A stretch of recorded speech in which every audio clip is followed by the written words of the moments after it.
steel, firearms, and the Industrialists crossing into another world. Hey! Look who's back for more adventures. We love having you here to continue this story that keeps us all awake. Important note, all of this is pure fiction. So don't try any techniques you hear here in real life, your neighbor might call the cops. This amazing novel and all its rights belong to the original author. We're just the ones giving it voice and drama. Are you enjoying the show? Prove it by subscribing to our YouTube channel and leaving that like that motivates us so much. And if you want VIP access to exclusive content, our Patreon is waiting with things you won't find anywhere else. Chapter 351 Goblins. A single column of smoke indicated the kingdom's army had begun its attack. 2 columns of smoke indicated a successful offensive, and the Northwest Fleet only needed to intercept fleeing pirates at sea. 3 columns of smoke indicated the kingdom's advance was stalled, and the Northwest Fleet needed to storm the port to divert the pirates' attention.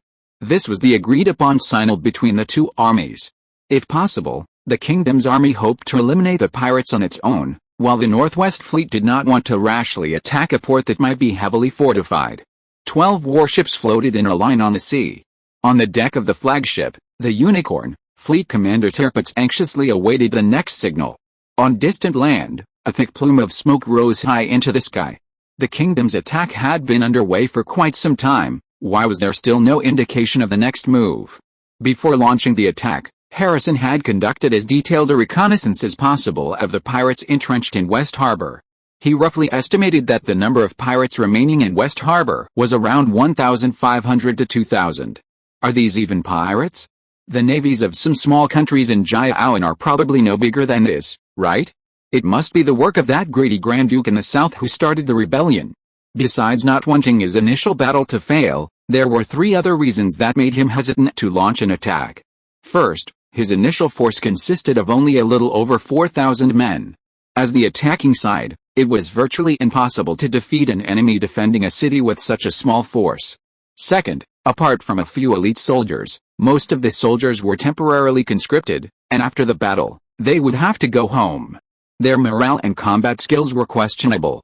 Third, he learned from his superiors that this group of pirates seemed to have the assistance of a mysterious force. The assassination of the Naval High Command was still shrouded in mystery, and the released government official even claimed to have personally witnessed the legendary wizard. During this time, he strengthened the training of his troops while recruiting more soldiers, until the arrival of the Northwesterners brought him the confessions of prisoners. It turned out that many of the pirates had already left to transport supplies, leaving only a little over 1,000 in the port. After observing the weapons known as cannons on the Northwest Fleet, Harrison's confidence soared. He saw them as a kind of mysterious power, and one of immense strength. Unfortunately, they were incredibly stingy and showed no intention of borrowing them.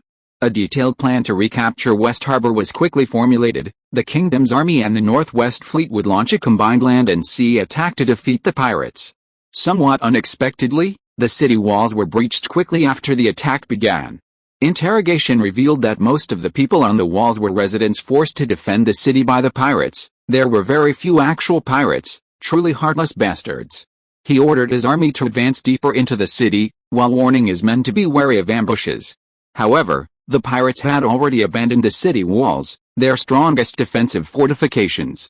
Outnumbered, they were most likely to escape by boat, and now it was time for the Northwest Fleet to shine. Just as he cautiously optimistically surveyed the battlefield, a group of routed soldiers returned, crying and shouting. "Ghosts! There are ghosts in the city," Harrison exclaimed in alarm, immediately leading his men to the front lines. There, he witnessed firsthand what the soldiers called ghosts, goblins. These are humanoid creatures that inhabit the southern rainforests. They are small and thin, only about half the height of an adult, with green or brown skin. From a distance, they resemble children, possessing a degree of intelligence. Some clever individuals can even learn a few words to communicate with humans. However, they are notoriously evil, and cruelty seems to be an innate trait of this race. They attack the settlements of intelligent beings, abducting women and children, and torturing their captives to death in their lairs.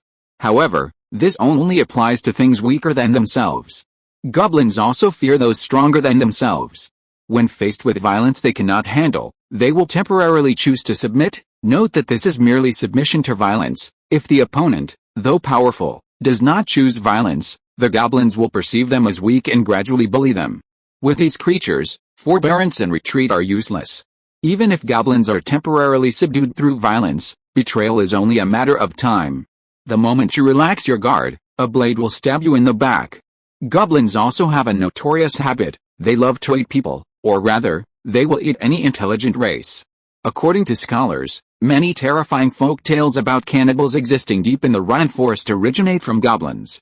Although there are many conflicts and even deep-seated hatreds among the various intelligent races on the continent, no talking individual is willing to eat another talking individual, not even the savage orcs of the plains. Goblins are different. They have none of this taboo among intelligent races, which is the biggest reason why they are never considered an intelligent race. Of course, their pitifully low intelligence is also a major reason.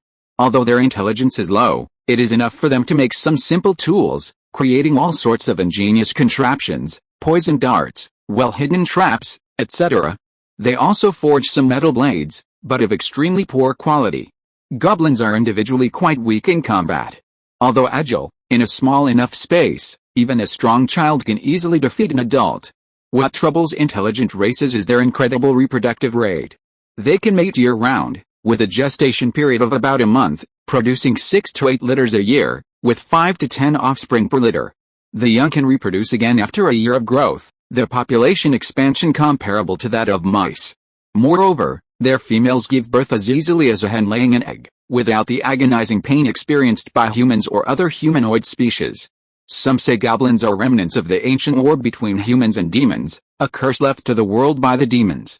All civilizations are extremely wary of these creatures, immediately dispatching large armies to eradicate them if they appear on their territory, preventing these remnants of the devil from spreading to every corner of the continent.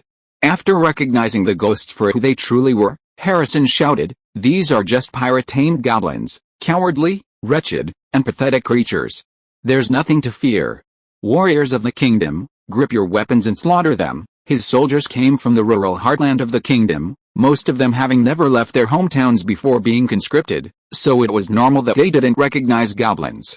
The commander's words spread throughout the army, and the kingdom's morale was restored. Many, though unfamiliar with goblins, had heard of them and knew that while cruel, they were weak fighters, regaining their courage. The retreating soldiers brandished their weapons, howling as they rejoined the battle. However, things didn't go as smoothly as Harrison had imagined. If the soldiers overcame their fear of these strange creatures and fought seriously, they could easily rout the weak goblins. The goblins' behavior on the battlefield exceeded his expectations. They were fearless. Chapter 352 Executions at Sea, Part 2. The goblins emerging from the city streets were not the cowardly, rabble-like figures commonly perceived. Instead, they moved with the discipline of well-trained soldiers, and did not scatter when faced with an insurmountable enemy. Although Harrison still considered them poorly trained, they had drastically overturned the traditional image of goblins. This goblin army, let's call it an army for now, wasn't armed with scrap metal, but with proper swords, and some even wore leather armor. Clearly, this wave of goblins was cannon fodder released by the pirates, deliberately used to annoy and wear down the kingdom's army. The pirates' main force was undoubtedly still lurking in the shadows, waiting for the kingdom's army to relax its guard for a fatal blow. Harrison would never believe that a mere group of goblins could cross the sea to land in Alder, annihilate the kingdom's navy, and occupy West Hill. Moreover, the intelligence he had gathered previously didn't mention any goblins. The pirates were all normal humans. HMPH. They want to ambush us in the shadows? Dream on. We have our own backup plans. Thinking this, Harrison ordered the officer beside him, raise 2 more smoke columns. Let our allies begin their attack on the port. The officer accepted the order and quickly left. In the dock area, rows of galley warships had already untied their mooring lines, and the decks were filled with pirates wielding swords, ready to pounce. Pirate leader Zod, one of Edward's trusted lieutenants, after listening to a report from one of his underlings, grinned and said to Nathan standing beside him, "My lord, the kingdom's army has received our little gift. Should we go and deal with those northwestern folks?" The brothers who went out on patrol said they're waiting outside. They had already discovered that a fleet was monitoring West Harbor outside the port, and judging from the shape of the ships, it was the northwestern fleet that had recently arrived. Of course, Captain Zod. Nathan nodded with a smile.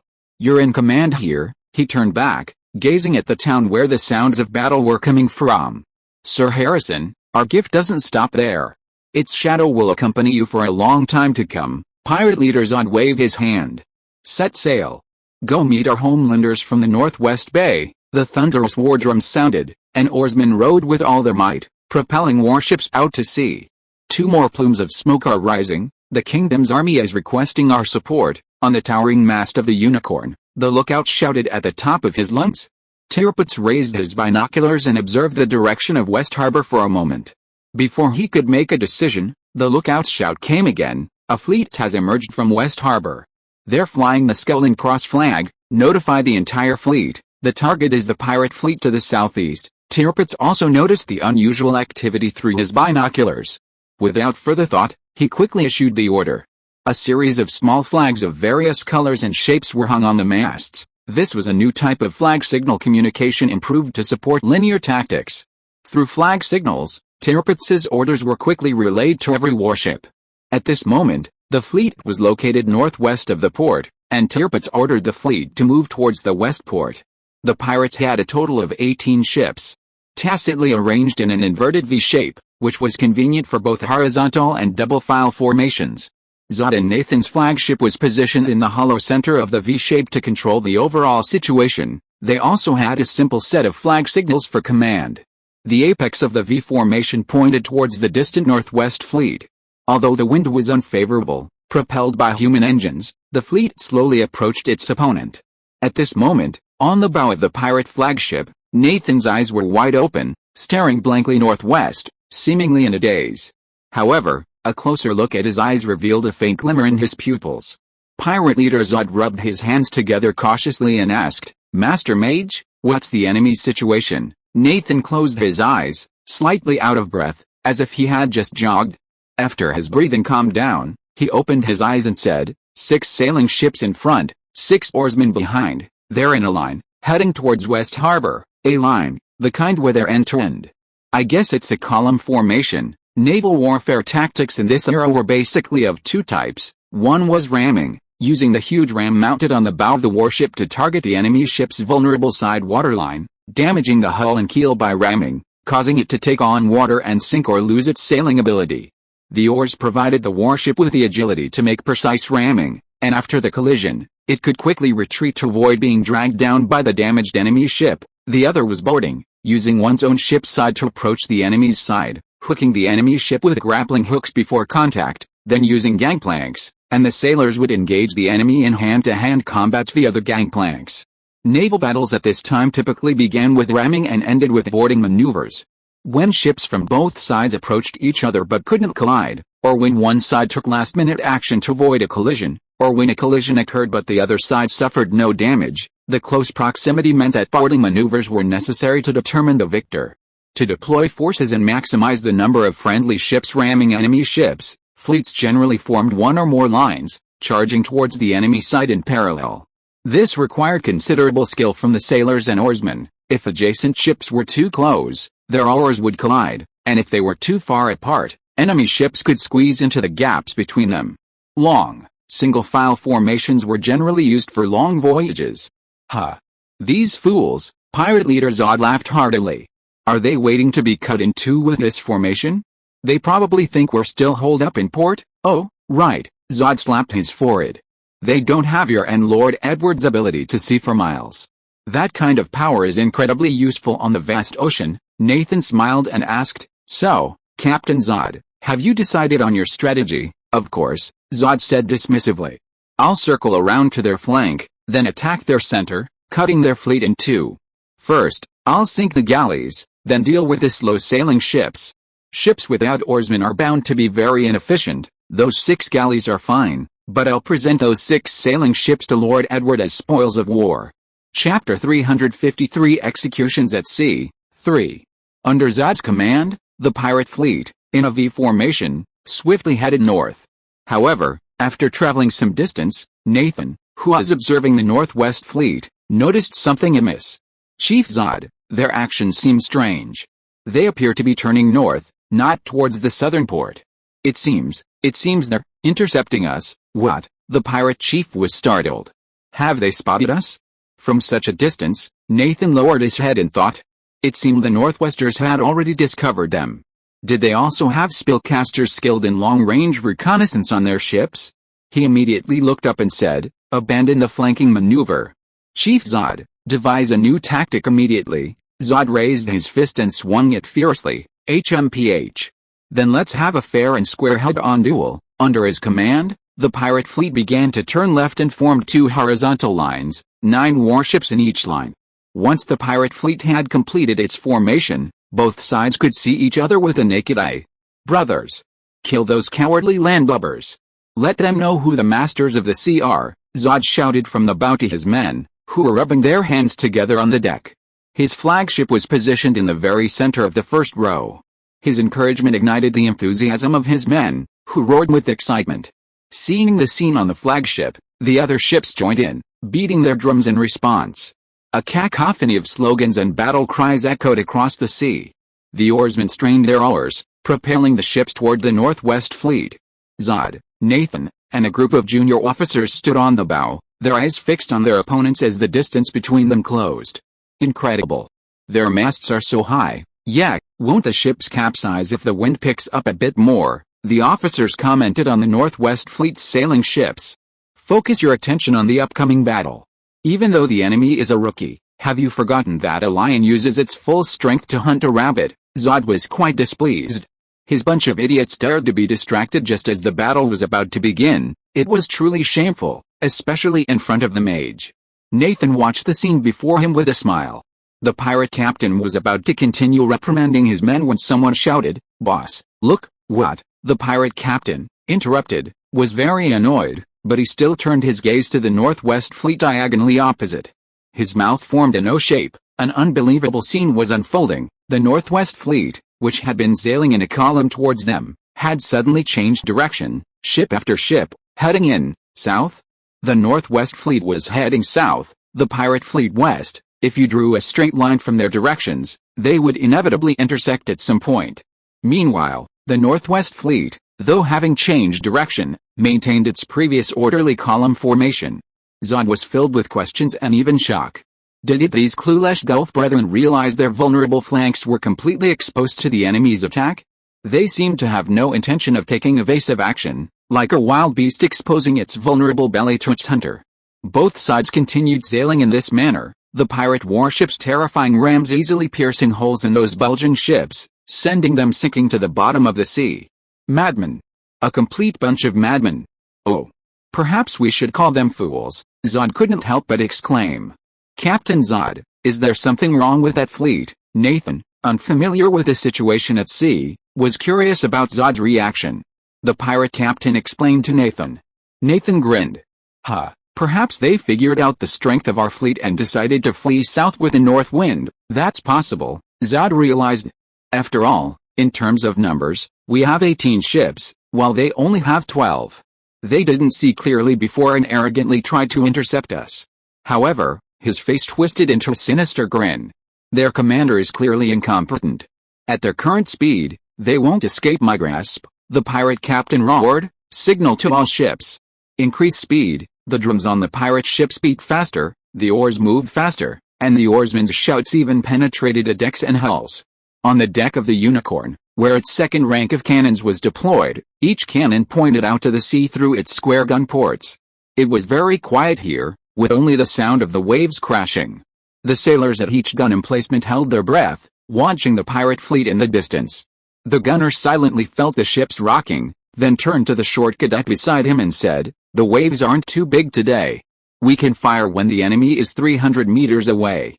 A perfect T-shaped advantage. Commander Tirpitz must love these pirates, Alan nodded vigorously, trying to memorize the current rocking sensation. To be honest, his situation was complicated. Tension, fear, anticipation, and excitement were all mixed together, making his heart pound. Although the cold sea wind kept pouring in through the gun ports, sweat still seeped from his body. He had never experienced such a thrilling scene before. Since joining the Navy, Alan had only had 2 experiences related to war. The first was when he was with the South in Cape Cove, where Captain Quake organized a rescue operation late at night, but he and several other cadets were not allowed to participate and spent a dejected night locked in the captain's cabin. The second was during the War of the Usurpers, when the Alda army landed at Fishtail. The Navy ship sailed up the Vis River to launch a feint attack from the front. The Fishtail garrison only had a few ballistae, and the Navy's artillery completely overwhelmed them. This kind of head-on bayonet fight on the vast ocean, like today, was a first in his military career. The two fleets were only a few hundred meters apart. Nathan retreated to the stern of the pirate flagship, quietly awaiting the start of the show. Well then, before the main event begins, let me play the overture. He skillfully took out several substances, mixed them together, placed them in his right palm, and then lifted them forward. At the same time, he murmured unknown words, words that were neither poetry nor song, yet possessed an indescribable rhythm. Accompanying the chanting, a small flame suddenly ignited on Nathan's right hand, yet it did not harm him in the slightest. Then, the flame grew larger and larger, eventually coalescing into a fireball, while Nathan's right hand remained completely unharmed. The young spellcaster's eyes lit up slightly. "Oh fire spirit, convey my will." The fireball whooshed away from his right hand, flying straight forward. Almost simultaneously, the opposing Northwest fleet was suddenly enveloped in a thick white smoke. Chapter 354 Executions at Sea, 4. The fireball in Nathan's hand had barely left his grasp when the enemy fleet was suddenly engulfed in thick smoke. Before he could even be surprised, a tremendous crash, a shattering sound, and screams erupted from the ship, followed by a thunderous roar and a violent shaking beneath his feet. "Damn it, what's going on?" Nathan quickly grabbed the railing on the ship's side, focusing his attention on the deck. He had clearly heard the screams. A horrific scene unfolded before his eyes. On the deck ahead, a pile of mangled bodies lay scattered about. Some were motionless, lifeless, some were screaming, still reeling from their injuries, some were groaning weakly, seemingly on the verge of death. Scattered among their broken bodies were fragments of human limbs. Father in heaven, devil, chaos reigned on the deck. While the number of dead and wounded wasn't high, their tragic state instantly shocked those lucky enough to escape injury. Some tried to heal their fallen comrades, others strained their eyes to observe the opposing warship, trying to decipher its hidden attacks, while many more frantically searched for cover. They believed they had been attacked by a powerful ballista. Nathan's mind was quickly filled with shock, his brows furrowed tightly, his usual nonchalant expression vanishing completely. Undoubtedly, they had been attacked, and the force of the attack was so great that it had inflicted significant damage in an instant, decimating their fighting strength. "Damn it! What are the men doing down there? Why isn't the ship moving?" a furious voice roared. It was the pirate captain, Zod. As the commander of the fleet, the responsibility on his shoulders brought him to his senses first. Faced with the enemy's unknown long-range attack methods, once the ship lost power, they would face further passive attacks. Nathan then realized that the ship beneath his feet was no longer moving in the direction of the attack, but merely drifting with the wind. He hurriedly ran to the aft hatch and peered down. Sure enough, the cabin was in chaos, with many dead and wounded. Nathan looked around and discovered that not only his flagship, but all 9 warships in the first row of the pirate fleet had been attacked and were in varying degrees of disarray. "Chief Zod! This thing attacked us," a henchman shouted, pointing to a round iron ball in the corner. His words attracted many people who came to investigate. "There's one here too." More than one iron ball had been discovered. Nathan didn't rush forward to examine it. He had a vague feeling that these iron balls were strange. "Ah! It's burning hot." A brave pirate henchman tried to pick up an iron ball, but he cried out in pain as soon as he touched it. "Everyone be careful, this thing is too hot." "A scorching hot iron ball? The enemy attacked us with this kind of thing?" Nathan was startled. Could the enemy ship possess some kind of powerful catapult? But what was that strange smoke? Or perhaps, some otherworldly force? Just as Nathan was lost in thought, the pirate captain, Zod, stormed into the cabin, cursing and whipping the oarsmen to restore order. The pirate ship gradually began to move again, and Zod ordered his men to continuously signal to the other ships, and the fleet resumed its previous course. Just as they were thinking of jumping onto the enemy warship to investigate, the Northwest fleet opposite them was suddenly shrouded in thick smoke once more. "No way, again." The pirates were shocked, but having learned their lesson last time, this time they all lay prone on the deck. But this couldn't stop the arrival of death. With a whooshing sound in the air, the iron ball bounced repeatedly on the deck, ruthlessly reaping lives in its path. It wasn't just the iron ball itself that caused damage. The splinters of wood it kicked up also inflicted heavy casualties on the pirates, and the ship was filled with screams and howls. The pirate fleet, which had just resumed its operations, came to a halt once more. Zod. In the chaos, Nathan shouted the pirate captain's name, but received no response. He remembered that Zod had gone into the cabin and hadn't returned, so he immediately went down to look for him. However, all he found was the pirate captain's still warm body. Captain Zod is dead. The oarsmen, who had witnessed their captain being killed by the mysterious iron ball, were completely distraught. Nathan gritted his teeth and said, "Fine. From now on, I will command this ship." Now was not the time to mourn for this pirate captain, who could be considered a comrade. No one objected to his words. Everyone knew this young man was no ordinary person. Nathan ran quickly up the stairs to the deck, shouting, "Captain Zod has fallen. I hereby declare that I have taken command of the fleet. All captains, listen up. Damn it, take cover." Before he could finish speaking, he saw smoke erupt once more from the northwest warship directly opposite, accompanied by a thunderous roar. Nathan immediately turned, intending to run behind a stack of barrels of liquor nearby for cover. However, he suddenly felt something whiz past him, followed by a tremendous impact from his side. The force was so immense, as if a giant hand had struck him. The violent shockwave rippled through him, sending him tumbling across the deck. After the final rotation, Nathan blacked out and passed out. Tirpitz carefully observed the effects of his attack through his binoculars, delighted by the enemy's humiliation. The power of the 12-pounder naval cannon was immense. The solid iron projectile, with an initial velocity of 477 meters per second, flew with intense heat and immense kinetic energy. Even if it didn't hide a person, the supersonic sound waves generated as it flew past would still cause a tremendous impact. Anyone too close to the projectile's trajectory would almost certainly faint, or even suffer a concussion that could take months to heal. However, there was one imperfection. The pirate fleet's attack formation positioned their bows directly against the northwest fleet, limiting the effectiveness of cannon fire. Many shells bounced off the enemy ships due to their tilt. Should they change their formation? Tirpitz was torn. Watching the pirate fleet descend into chaos, Tirpitz finally made his decision. Flags were raised on the masts, and the fleet commander's orders were relayed to each ship. The 6 galleys at the stern continued firing at the pirate fleet, while the galleys that had been at the bow began a sharp turn to port, flanking the enemy and positioning their broadsides directly against the enemy ships. Chapter 355 Executions at Sea, 5 in total. The battle within Westport City raged on. Although the goblins fighting the kingdom's army weren't as incompetent as people had previously thought, their individual strength was still far inferior to that of human soldiers, not to mention their numbers. After the initial fear and surprise, the kingdom's soldiers gradually realized that their opponents weren't as terrifying as they had initially believed, and began to fight more actively. Seeing the scales of victory gradually tipping in the kingdom's favor, Harrison breathed a sigh of relief. What puzzled him was that, apart from the pirates commanding the goblins, he hadn't seen the main pirate force. Harrison didn't believe that a few humans leading a group of goblins could occupy Westport for so many days. Perhaps the Northwest Fleet has successfully held off the pirates at the docks? I wonder how much pressure they're under. Worried about his allies' exhaustion and wanting to end the battle as quickly as possible, Harrison selected a detachment and, under his personal command, quickly headed towards the port.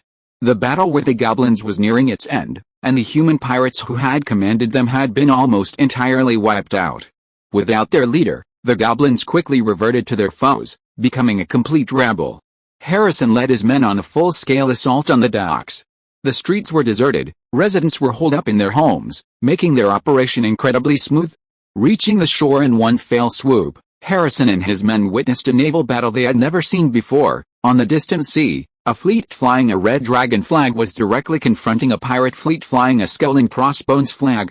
The Northwest Fleet consisted of 12 ships, initially sailing roughly from north to south, while the pirate fleet attacked from the east. After the first few engagements, the lead 6 sailing ships began to turn left to encircle the pirate fleet from the east, but the 12 ships maintained a defensive line, end to end. Viewed from above, the Northwest Fleet now appeared as an arc. Every time the pirate ships approached the Northwest Fleet, they were met with fierce resistance. To describe it as a mere engagement was an understatement. In Harrison's view, it was more like the pirates were being utterly thrashed. Harrison had witnessed a Northwesterners' cannons before, and today he finally understood their terrifying power. Every time the pirate fleet needed to regroup or ram, the northwestern ships would spew out thick white smoke, throwing the opposing pirate ships into chaos and disrupting their formation. Having seen the cannons before, Harrison knew that accompanying the white smoke were deadly high-speed metal projectiles. The projectiles were so powerful that when the first sailing ship completed its turn and came alongside a pirate ship, the two ships were only a dozen meters apart. The pirates on deck were ready to board, but the northwestern warship suddenly opened fire on its port side. 2 rows of cannons roared one after another, sending the opposing pirate ship flying with splinters of wood. The primary targets of the cannons were the oarsmen inside the cabins. After the roar subsided, the opposing ships could no longer move as nimbly as before. After the first sailing ship passed, the second sailing ship followed with its cannon fire. With heavy casualties among the oarsmen, many pirate ships could only drift with the wind. Harrison was relatively unscathed, but his men were mostly witnessing the Northwesterners' magic for the first time, and they were all astonished, even dumbfounded. "Sir, could there be wizards on the Northwesterners' ships?" an officer asked Harrison with a worried expression. "Stop being so paranoid," Harrison scolded him. "I've seen their weapons with my own eyes. They're called cannons, and they fire projectiles like crossbows to attack the enemy. The operators are just ordinary soldiers. In this day and age, being associated with witchcraft was not a good thing." The battle at sea continued for more than 2 hours. Although solid shot was very powerful against people, it wasn't enough against the ships themselves, especially wooden ones, making it difficult to sink them. The 6 galleys at the rear of the Arda fleet were poorly armed, and 4 of them were boarded by the enemy. The pirates thought they had finally broken through the enemy's ranged attack and could now use their close-quarters skills to wreak havoc. However, they were met with a relentless barrage of musket fire. The pirates who boarded the Arda warships, unfamiliar with the sailors' muskets, were mostly killed in a single encounter. The few who escaped were caught off guard and faced hand-to-hand combat. After being continuously attacked, the pirates abandoned any intention of continuing the fight. 10 warships fled south with all their might, while the remaining 8 warships, due to heavy losses among their rowers, were unable to escape and successively raised white flags. "General Tirpitz," Harrison smiled and opened his arms to the fleet commander who stepped onto the dock. "Oh, no, I'm not a general yet," Tirpitz declared, accepting the others' enthusiasm. "This time we've won a resounding victory." Harrison was overjoyed. This was his first battle, and it wasn't just about his personal honor, but also about the fate of his family. Ever since his father allowed his aunt, who came from a less privileged background, to marry into the Abbott family, the Abbott family had lost the king's favor and had been sidelined for many years. The family desperately needed military achievements to rise again. If it weren't for that incident, he would surely have been among the generals leading the South to quell the rebellion, wouldn't he? Harrison shook his head, banishing the fleeting regret from his mind. He and Tirpitz chatted as they walked towards the town hall, which the soldiers had already cleared. The two slowly reached the central square, where a large crowd had gathered, not only soldiers but also some residents who had dared to venture out. Tirpitz asked, "What are they doing?" Harrison replied with a smile, "We captured some goblins brought by the pirates, and they're taking their anger out on them." "Goblins?" "The legendary goblins." The fleet commander pushed his way through the crowd, and Harrison's guards immediately cleared a path for him. A group of small, humanoid creatures huddled together on the ground, trembling. Their long, pointed ears drooped, and they looked weak and helpless. The bruises and tattered clothes on their bodies showed they had been badly beaten. "What? Commander Tirpitz, is this your first time seeing goblins?" "Haha, don't even mention goblins.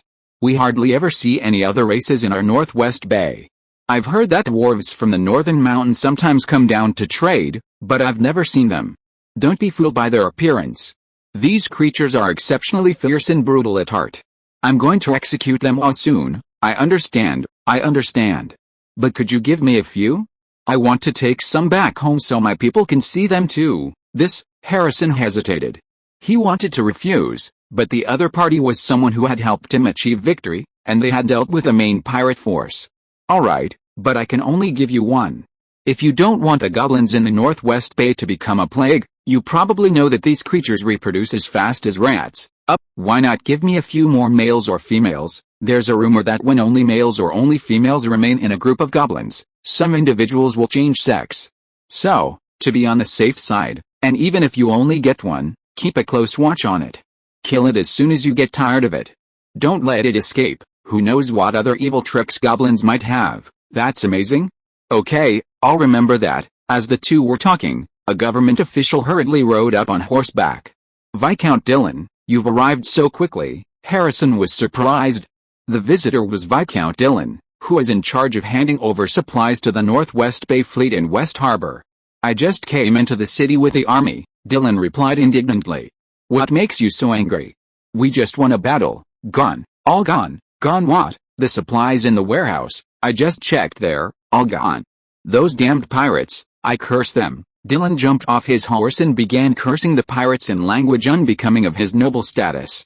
Harrison frowned. This is terrible. The Southern Army will definitely be affected. Tirpitz comforted the two. As long as the seas are safe, goods from the Northwest Bay will flow in steadily. Exactly. Lord Tirpitz. Viscount Dillon suddenly gripped the fleet commander's hand tightly. The main pirate force is gone, but I think those bastards will come again. Please, you and your fleet must stay here. Ahem. Harrison coughed a few times, quietly reminding the Viscount, this should be decided by His Majesty the King. Dillon suddenly remembered that the Northwest Fleet was sent by a foreign lord, and its identity was somewhat sensitive. An embarrassed look appeared on his face, and he stood aside in silence. Tirpitz hadn't thought that much about it, but he felt that Dillon made a good point, and said with difficulty, I can't make the decision myself, I have to ask Earl Gleman. Chapter 356 Manor Banquet 1. Former Glenman Knight, now the estate lord, Ferguson, rode his horse leisurely along the country road. The fresh air invigorated him, and the thought of the upcoming banquet where he could feast filled him with even greater joy. Since the Alda family established a standing army, Paul's many new rules for the troops had been difficult for many of the old Glenman loyalists to adapt to. This was especially true for the knights, who were used to a life of leisure, spending their free time jousting and hunting. To make them officers in the new army, to sign in at the camp at set times every day, to supervise the soldiers' training day after day, and to be forbidden from getting drunk. Good heavens! Boring and tasteless, was this even human life? Therefore, in the 6 months following the formation of the new army, nearly a third of the family knights resigned from their military posts, but they swore to Paul that they would return to serve the Glenman family should it be in danger. These knights all owned estates passed down through generations or bestowed by old earls, so most moved away from Lakeshire and returned to their country estates to live a pastoral life. Fergus was one of them. He was a close friend of Bryce, the former military commander of the Griles family and now the second in command of the Arda army. The two often competed in drinking, and on the day he left Lakeshire, Bryce personally saw him off. Now, Fergus spends his days supervising the work on his estate, occasionally hunting with the local gentry and landowners, and sometimes visiting his friends in the army in Lakeshire. He lives a comfortable life. Thinking of drinking reminds Fergus of his friends in Lakeshire, and thinking of Lakeshire fills him with emotion. Every time he returns, he sees changes. New roads have been paved, new houses have been built. It's like a never-ending construction site. The market is becoming increasingly prosperous, with more and more shops, bringing together goods from all over, even from places like Horn Bay, which is practically the ends of the earth for people from the northwest. Under the young Earl's rule, Lakeside Town finally resembled a city, something that would surely please the ancestors of the Griles family. However, the prosperity of the town also brought rising prices, and Ferguson had to pay a hefty price every time he entertained guests. Fortunately, he was a large estate owner, so a little money on meals wasn't a major financial burden. Another thing that bothered Ferguson was the large number of outsiders in Lakeside Town, with all sorts of accents, making him feel like a stranger every time he visited. Master Ferguson, the Valen estate is just ahead. Seeing his master lost in thought, Ferguson's two attendants reminded him. Oh, we're almost there. Ferguson snapped out of his reverie and straightened his clothes. He had come out to attend the birthday banquet of a country gentleman whose family name was Valen. The Valen family was very prestigious in the southwest of Arda, and everyone addressed them respectfully as Master Valen. Turning a corner, the Valen family's magnificent estate came into view. Ferguson cracked his whip and led his attendants to the estate's gate. Two servants at the door immediately came forward to greet him. Fergus dismounted and handed the reins to one of them. How many people have come, Your Excellency Fergus? 13 have arrived and are gathered in the drawing room. Please lead me there. Fergus's attendant, carrying gifts, followed closely behind his master into the manor. Upon reaching the drawing room, the servant at the door loudly announced his arrival, immediately eliciting a commotion from within. "Your Excellency Fergus, you've arrived too. It's an honor to meet you today." As Fergus slowly entered the drawing room, many people rose to their feet, bowing and greeting him, which he responded to with a smile. The reason he received such courtesy was due to Fergus's pre-retirement status, a knight of the Griles family. Moreover, Fergus was a hero who participated in the war against pirates, and even now, he maintained contact with many high-ranking members of the Lord's army. "Welcome our hero, Lord Fergus. Your presence is a great honor." The manor's owner, Lord Warren, an elderly man, warmly took Fergus's arm and led him to a seat next to the head of the table. As soon as he sat down, a man approached with a glass of wine, wanting to clink glasses with him. A round, plump figure, small, beady eyes. Fergus's facial muscles twitched slightly. Wasn't this the landowner Bodden, the one who had instigated the salt farmer riot? Lord Warren had even invited such a person.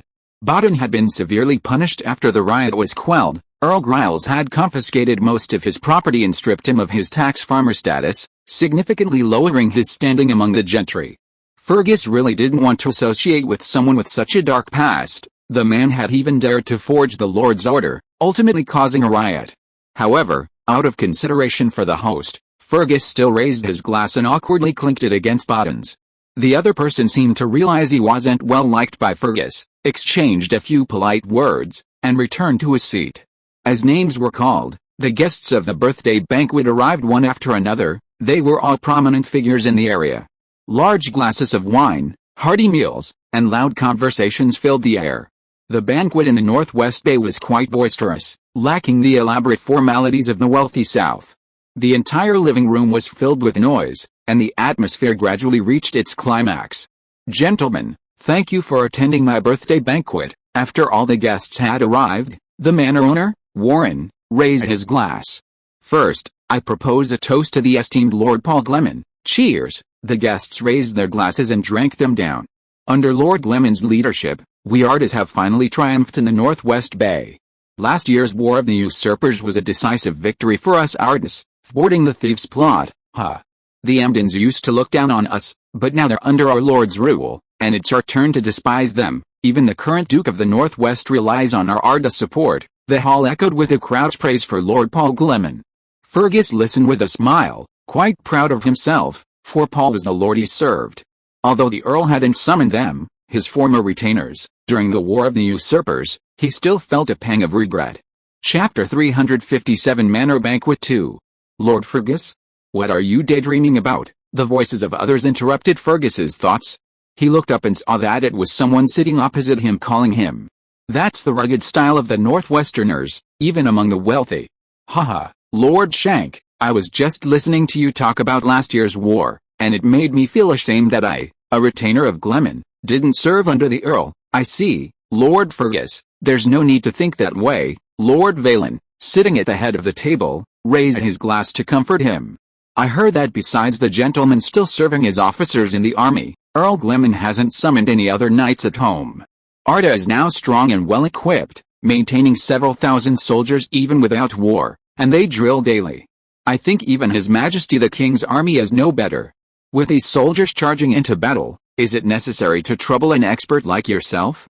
That would be using a sledgehammer to crack a nut. Hearing Lord Valen's description, the people at the banquet burst into laughter. In this era, knights were the decisive figures on the battlefield. However, it seemed that no one had considered that the Kent family, as their enemy, would almost certainly send their knights to the battlefield. They were simply too caught up in the immense victory and glory to think straight. The man named Shank who had just spoken to Fergus clicked his tongue and said, supporting several thousand soldiers, I really don't know how Lord Gleman can afford it. Even with the taxes from Byron and Emden, it must be a struggle. Someone next to him said, with grain, you can support as many soldiers as you want. Think about it, not to mention Byron and Emden. Just look at our Arda. How many new farmlands did Lord Gleman open up when he first took the Lord's seat? This remark sparked a lively discussion among the people at the banquet. I reckon it's more than doubled, right? With harvesters, shredders, and threshing machines from the Lakeside Machinery Factory, who wouldn't want to grow more crops? Praise be to Lord Griles, He invented these magnificent machines. There's more farmland now, and crop rotation has been implemented.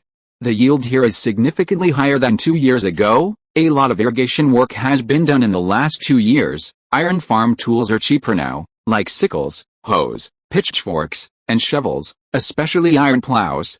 Don't laugh at me, but a few years ago, all the farm tools I used were made of wood.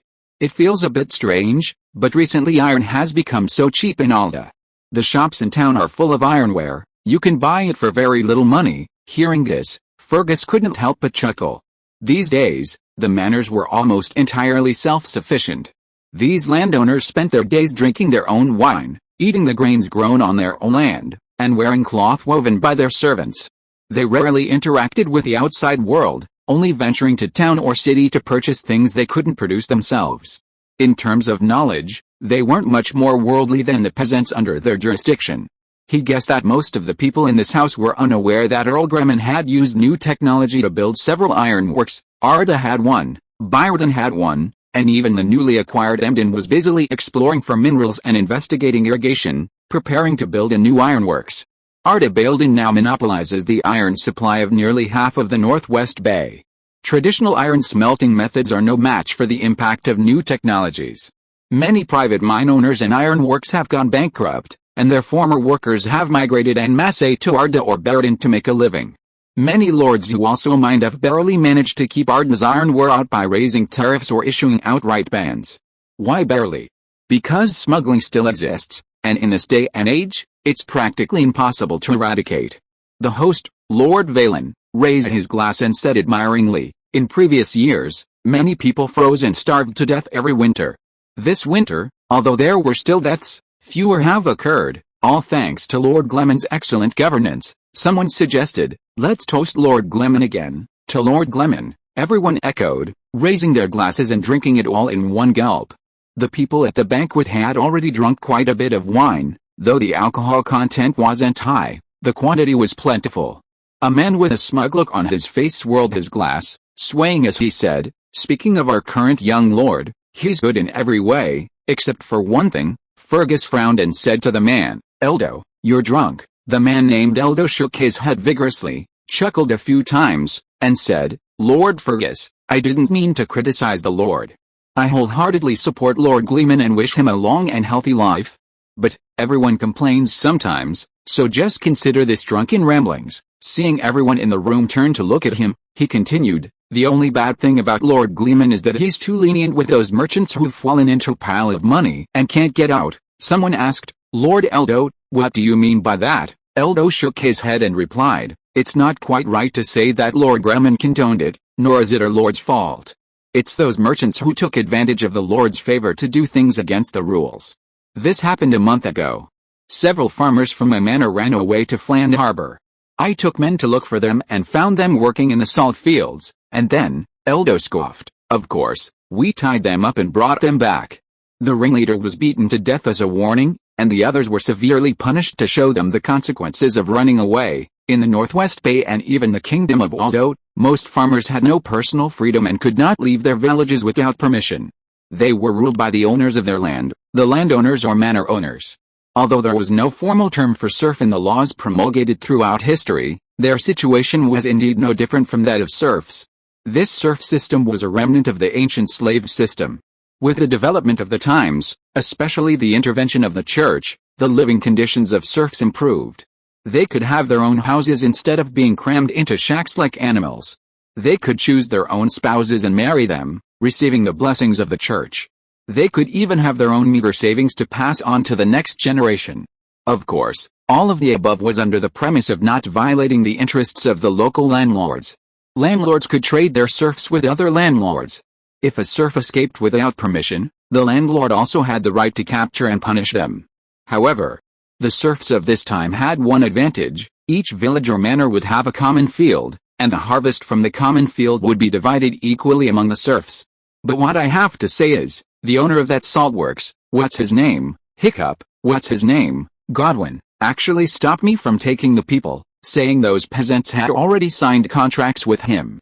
I'll go to hell with him." "Eldo, what did you do next? How did you get the people back?" Eldo's face flushed, he seemed very excited. I was too lazy to argue with him, so I sent someone back to the manor to get a large group of people, and we just smashed up his salt works and took the people out. I didn't expect that idiot to still be so ungrateful, actually complaining to Mayor Theodore. Ferguson's face hardened, and he asked, "How did Mayor Theodore handle it?" Eldo chuckled, "How else could he handle it? I was right no matter what, while that Godwin didn't even check who they were before casually hiring them into the factory. It's laughable that the guy was talking about personal freedom in front of the mayor." Ha ha ha, everyone burst into laughter.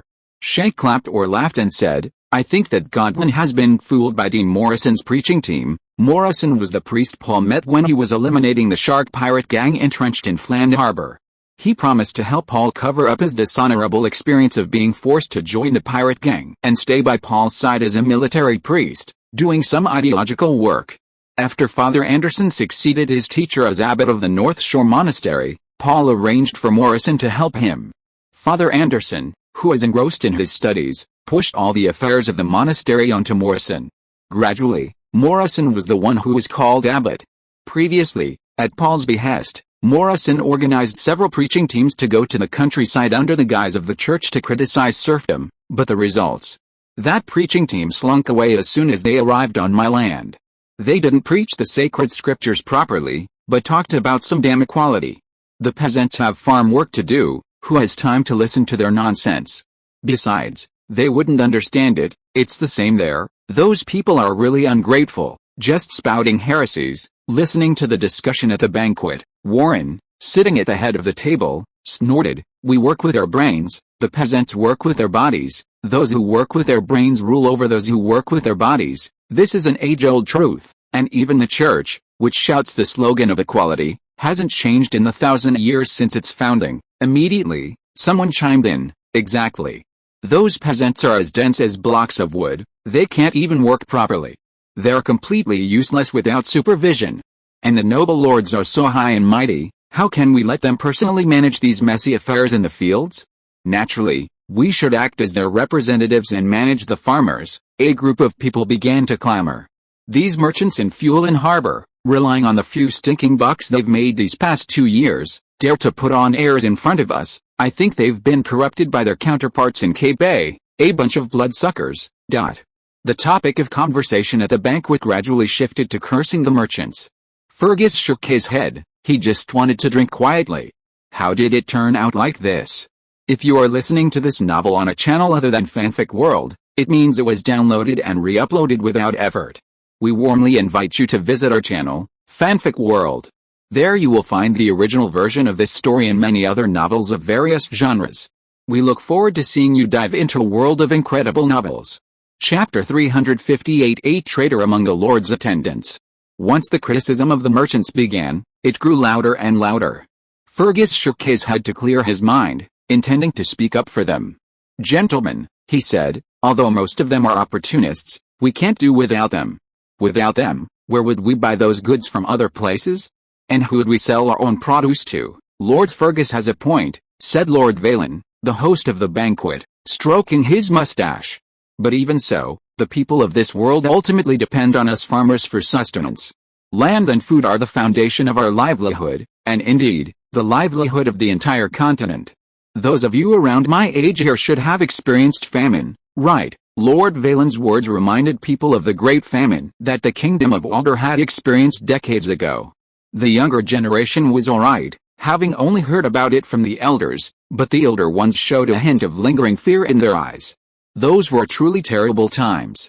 Starving corpses littered the land, people would suddenly collapse on the streets and never get up again.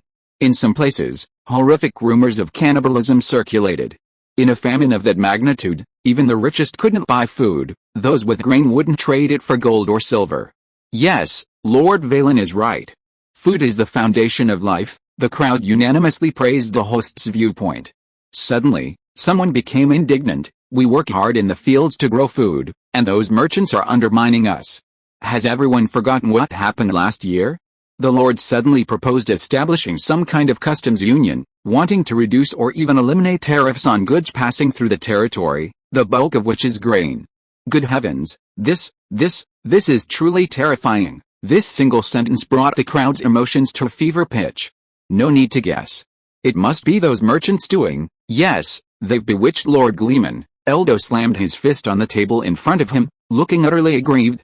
This isn't just undermining us, it's undermining the Lord's position, it's undermining the entire foundation of Arda. Despite the widespread use of agricultural machinery, Arda's grain production, at least last year, was not as advantageous as other grain-producing territories, such as the Ferdinand family's territory. The consequences of losing tariffs would be unimaginable, at least in the eyes of these landowners. But it was different for those money-grubbing merchants. It meant they would spend less capital buying grain from elsewhere. All those heartless maggots, using such despicable means to attack their fellow Arda people. They must have whispered slander in Lord Gleman's ear, and Lord Gleman, being young and inexperienced, fell for their trick. What customs union? It's just a tool they use to make money. At this, everyone felt relieved. Luckily, we all united against this. Otherwise, the merchant scheme wouldn't have succeeded. That's right, I remember it was Lord Valen who led the way, telling us to toast him. Toast to Lord Valen, the host of the banquet. Old Valen raised his glass and accepted the toast without hesitation. Lord Gleman is surrounded by treacherous people. Old Valen drank a full glass, his face becoming even redder, and then said this with a pained expression.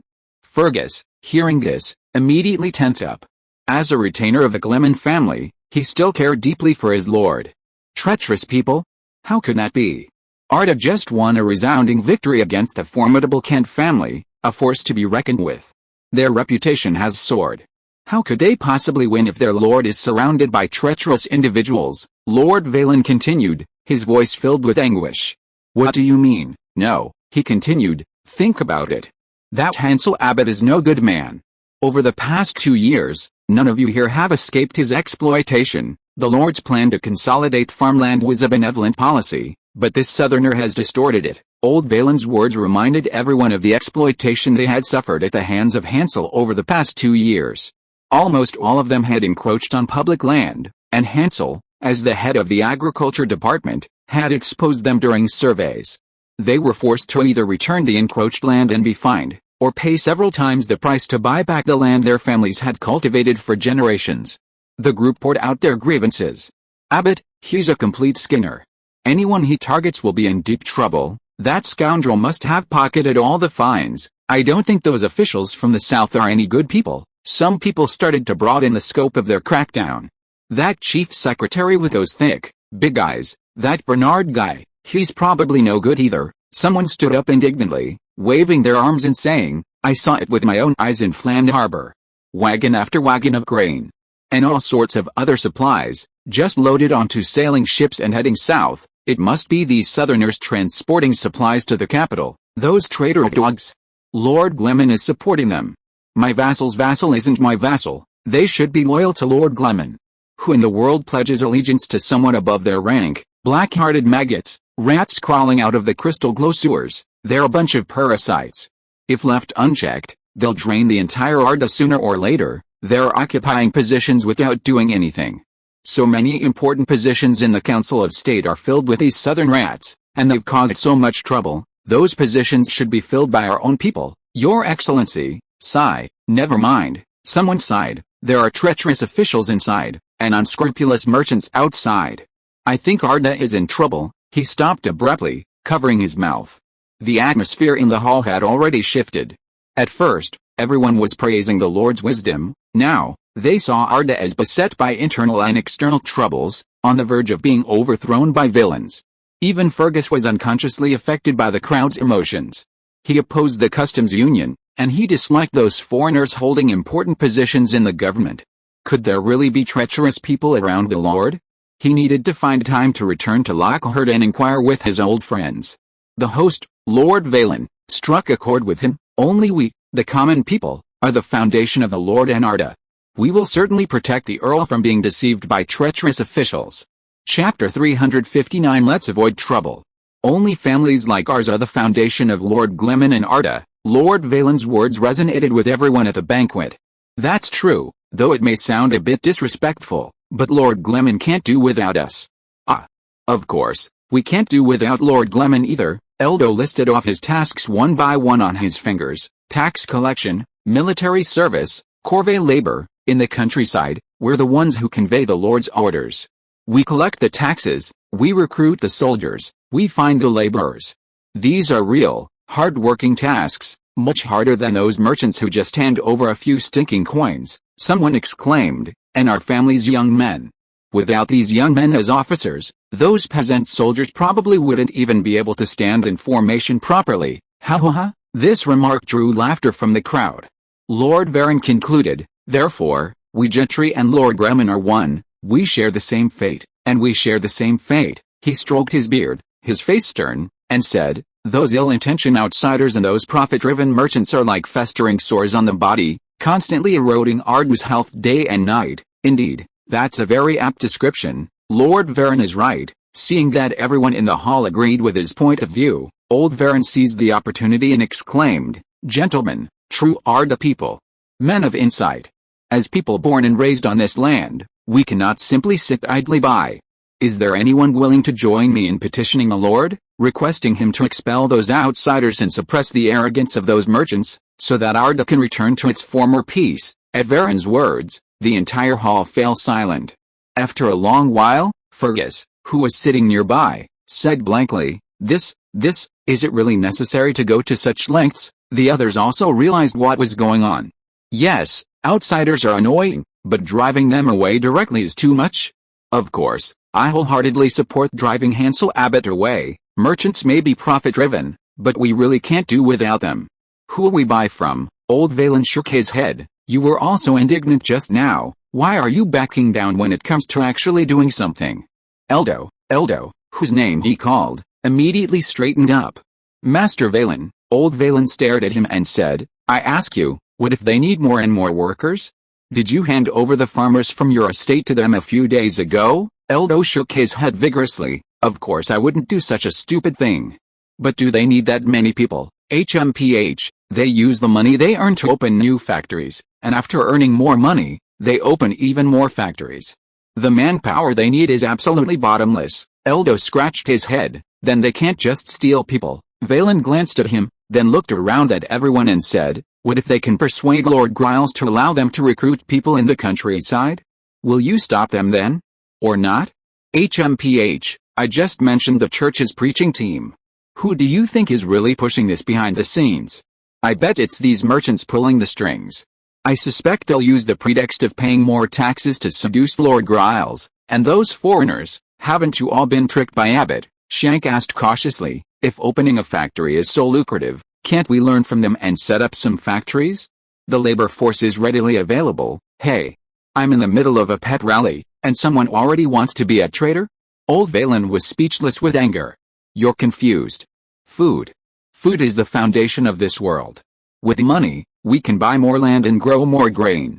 Whether noble or commoner, they may not need paper or porcelain, but they can't go a day without food. You need a market to run your business, right?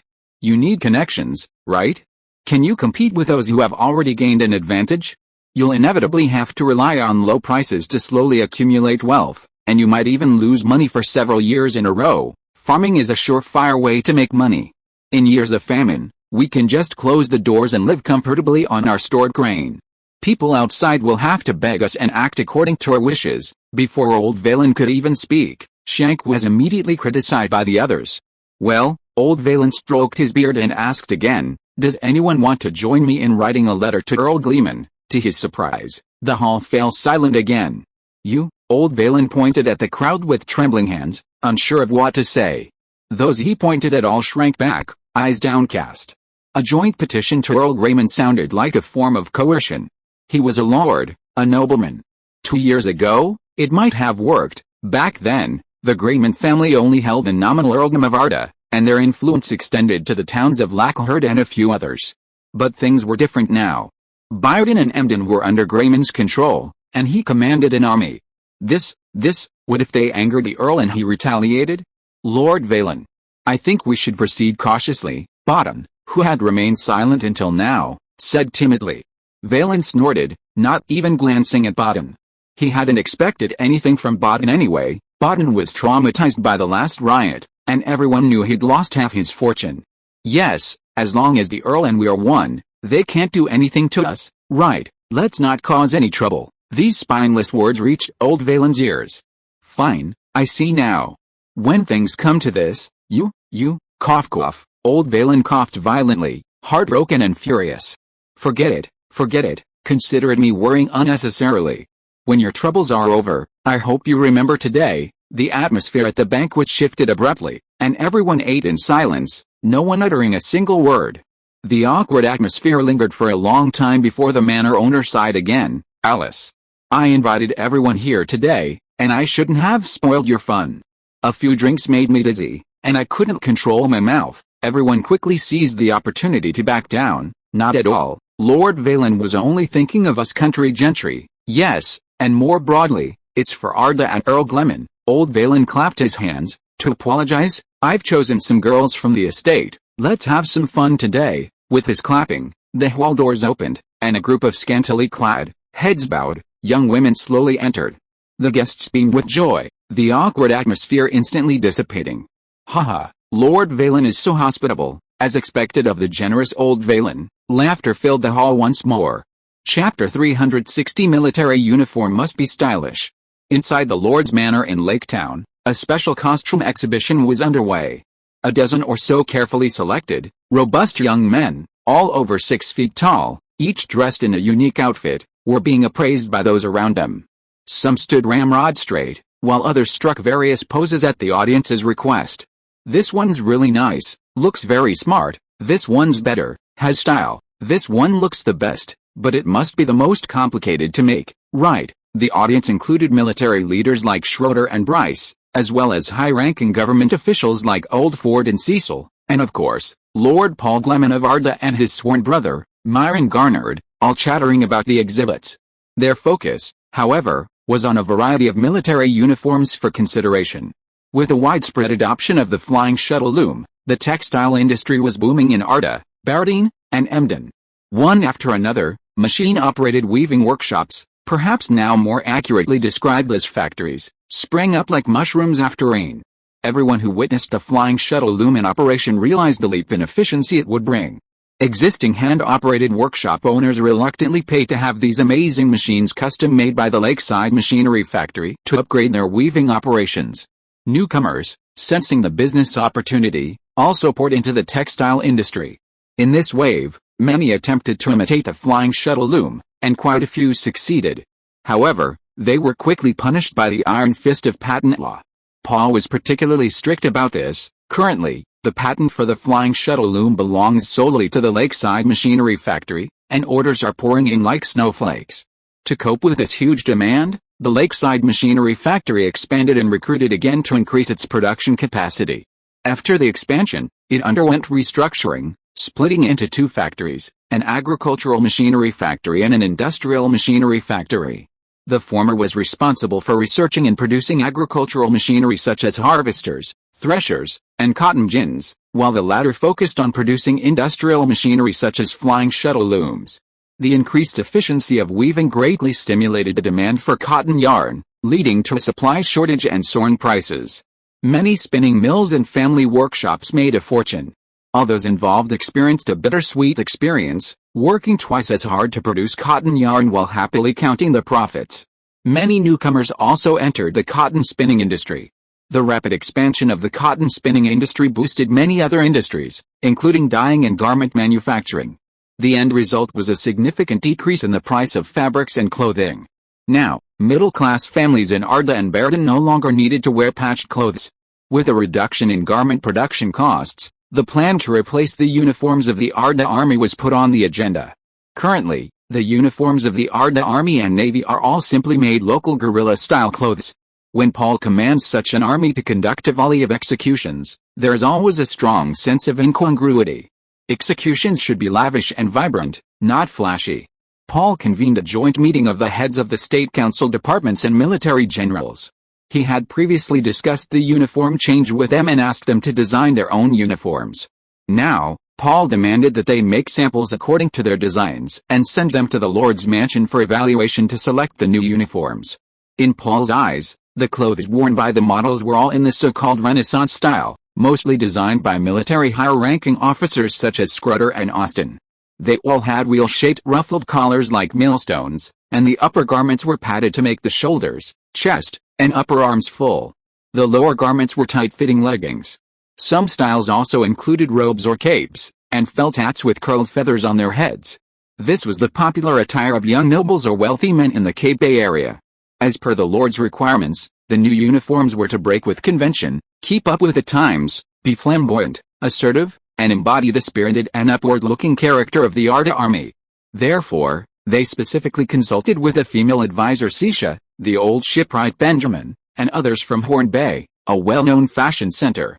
"These are the army uniforms you designed." Paul's words carried a heavy questioning tone. Clearly, the Count was not satisfied.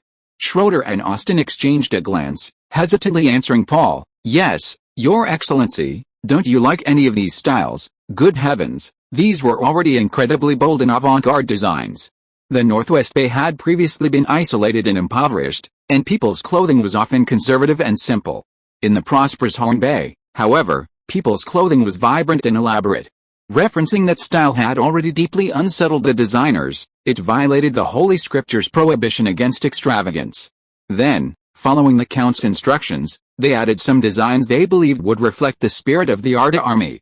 How ostentatious, how arrogant, how nouveau-riche. Even so, is the Earl still not satisfied?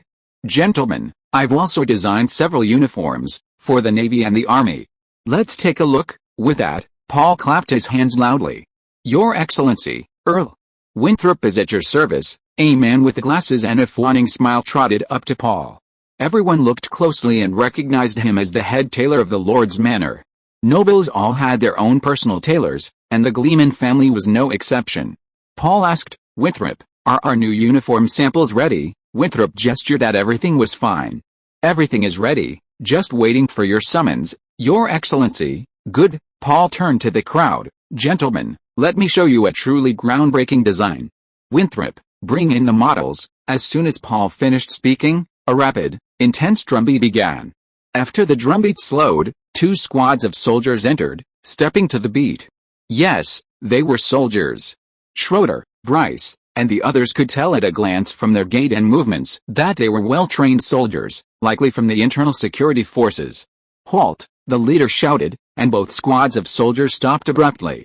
The first squad wore black top hats, single-breasted blue and white jackets with cufflinks, white shirts underneath, white trousers, and black knee-high boots.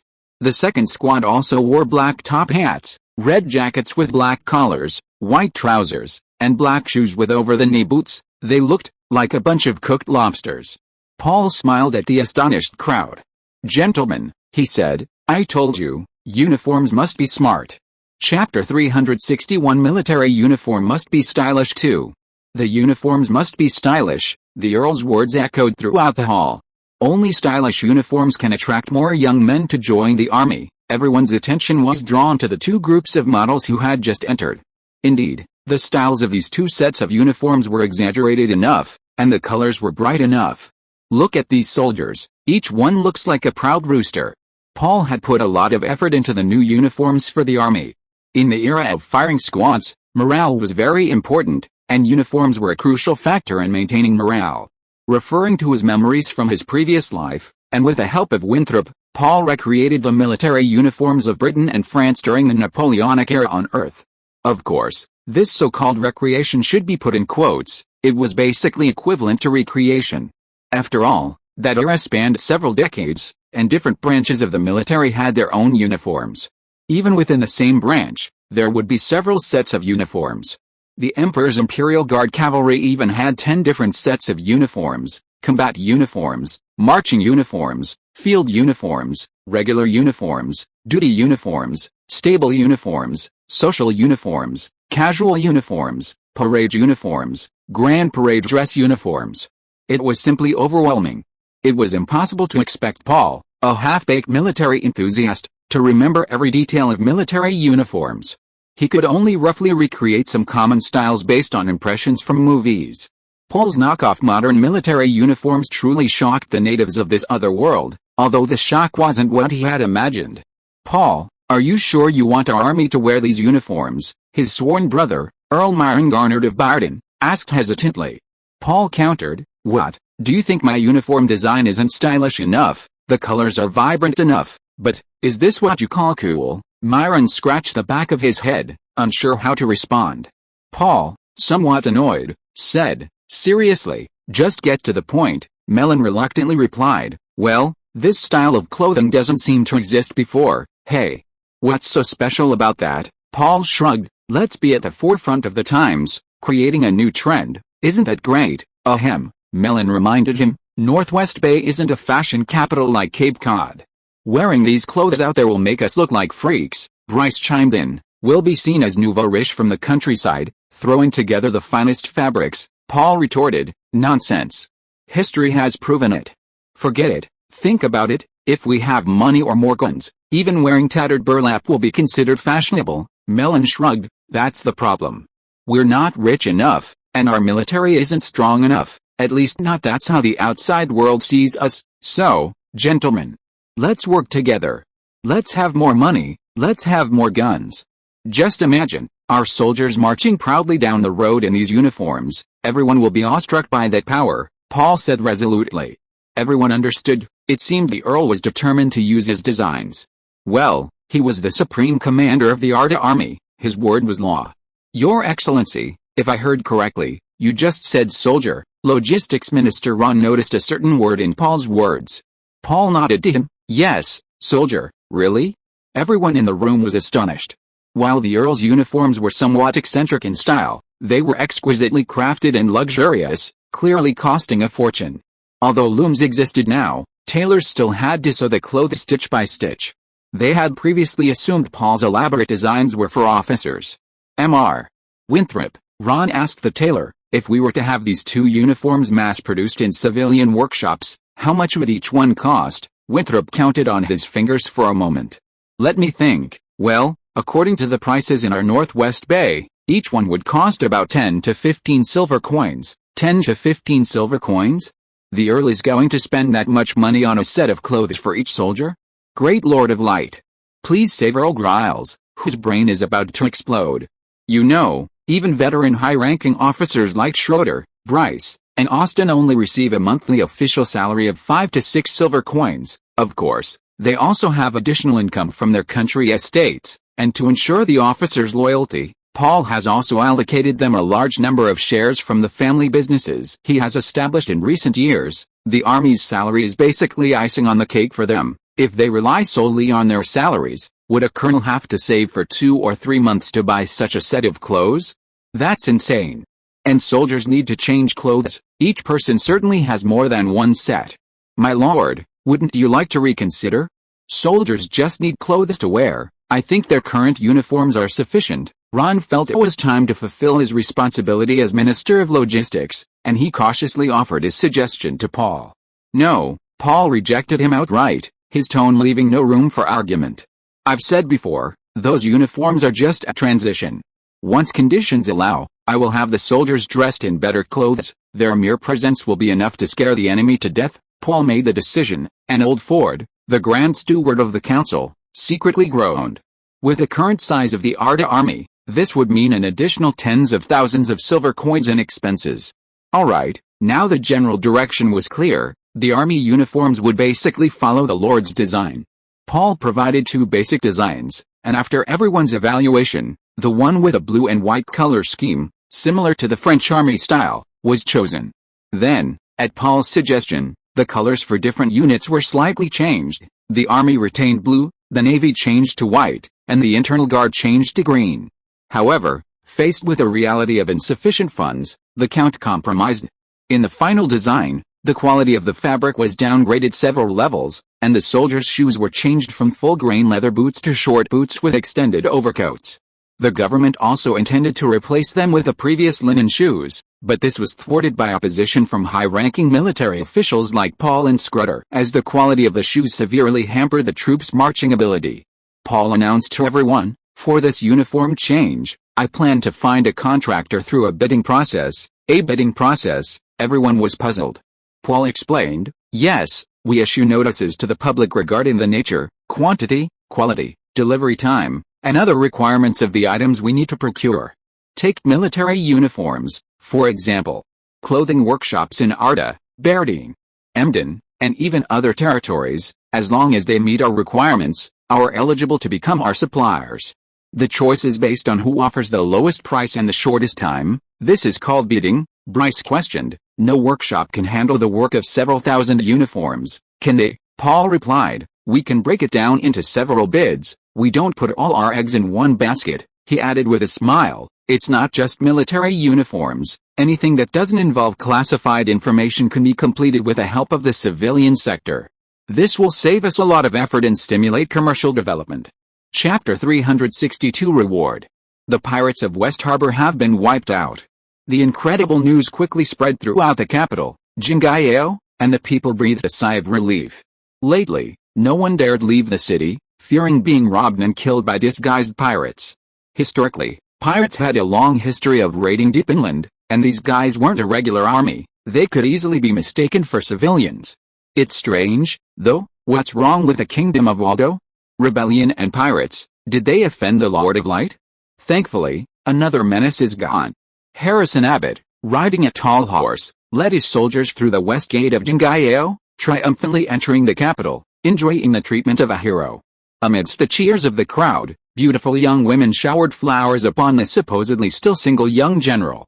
Hansel, following closely behind Harrison, watched his brother with a mixture of envy and jealousy. Alice, what could he do? Although they shared the same father, in terms of bloodline, his older brother was the son of the legal wife, while he himself was, well, let's not dwell on that. In terms of status, his brother had previously been a royal guard, while he was merely a lowly tax collector in the suburbs of the capital. Even now, he was just working for a country lord. Wait, a country lord?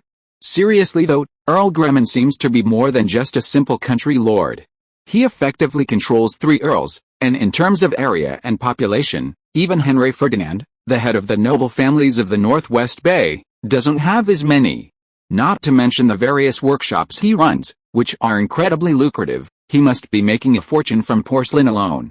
Christopher, the caravan manager of the foster family of the Bayhorn Alliance, revealed to Hansel after a few drinks that every batch of porcelain shipped to Bayhorn Bay already had an owner, because the buyers had placed their orders long ago. In Bayhorn Bay, porcelain had become a symbol of status and prestige. 2 years ago, when Hansel arrived in Arda as a royal envoy, Paul Gleman was living in constant fear of pirates. Now, his situation had completely reversed.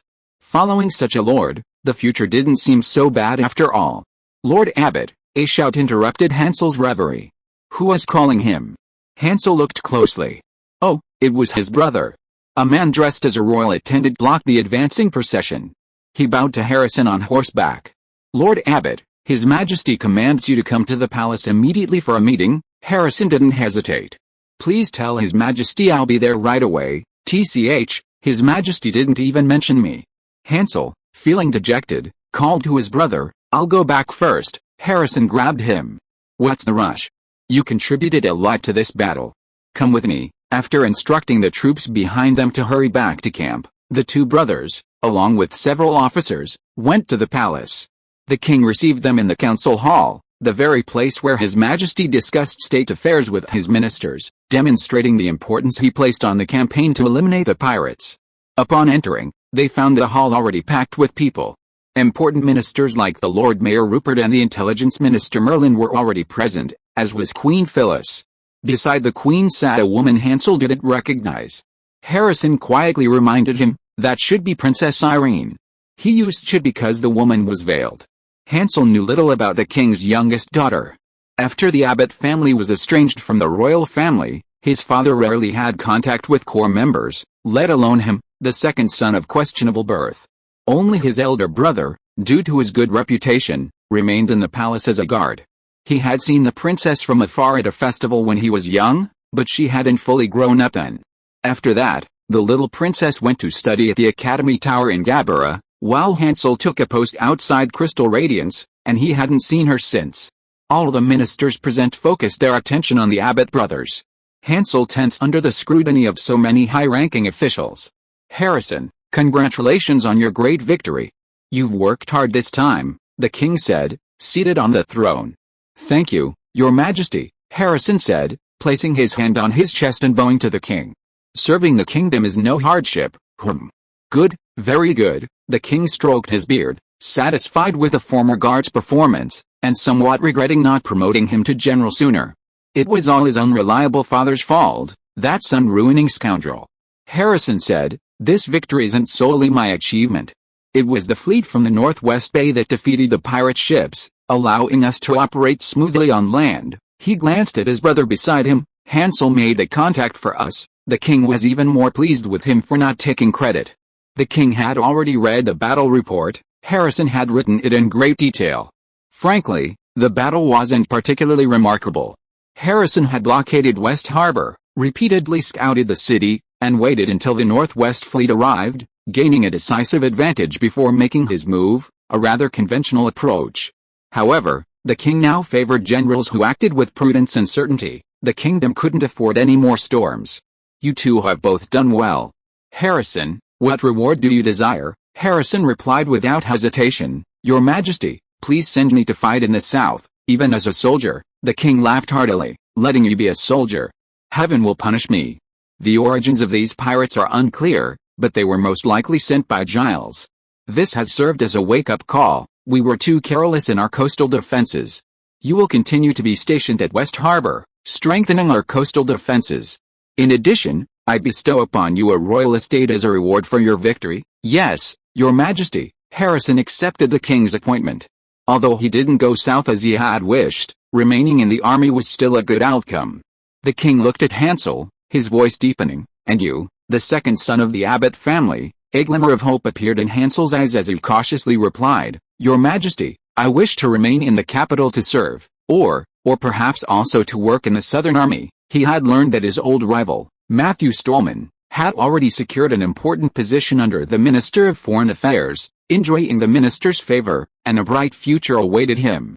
Being far from the center of power is truly a disadvantage. Once you're out of the loop, you're always behind. "No," the king refused decisively. Hansel's heart sank. The king said, "You will continue to serve as the royal representative in the Northwest Bay, acting as a liaison between Crystal Radiance and the local lords. Furthermore, I reward you with 1,000 gold coins. Do your job well." Was he still concerned about his bloodline? Hansel was disheartened. Those words, "do your job well," sounded to him like, "Don't have any improper thoughts." This is truly unfair to King Rodney. After this battle, combined with previous performances, the Northwest Bay has shown considerable potential. It has food and weapons. This previously perceived barbaric land needs serious consideration. Could some miracle have occurred there, or has everyone misjudged it? Wasn't it always been a desolate wasteland? Or perhaps, Hansel, when you return, you must advise the local lords to treat their people better. Loyalty to the kingdom is commendable, but they must be careful with the people's labor and not overexploit them. Well, that's the most reasonable explanation His Majesty can think of. Food and weapons can appear out of thin air. It must be that Earl Gleman, trying to show off, exploiting his people. The assembled ministers all agreed, echoing his comments. Your Majesty is right. This is our experience from many years of governance. We hope he will heed our advice. I heard that Earl Gleman is not yet 20. No wonder he's so impetuous. Such a loyal lackey of the kingdom must be kept safe, lest he be hanged by a mob one day because of excessive exploitation. Princess Irene, beside the queen, gently covered her lips, seemingly smiling.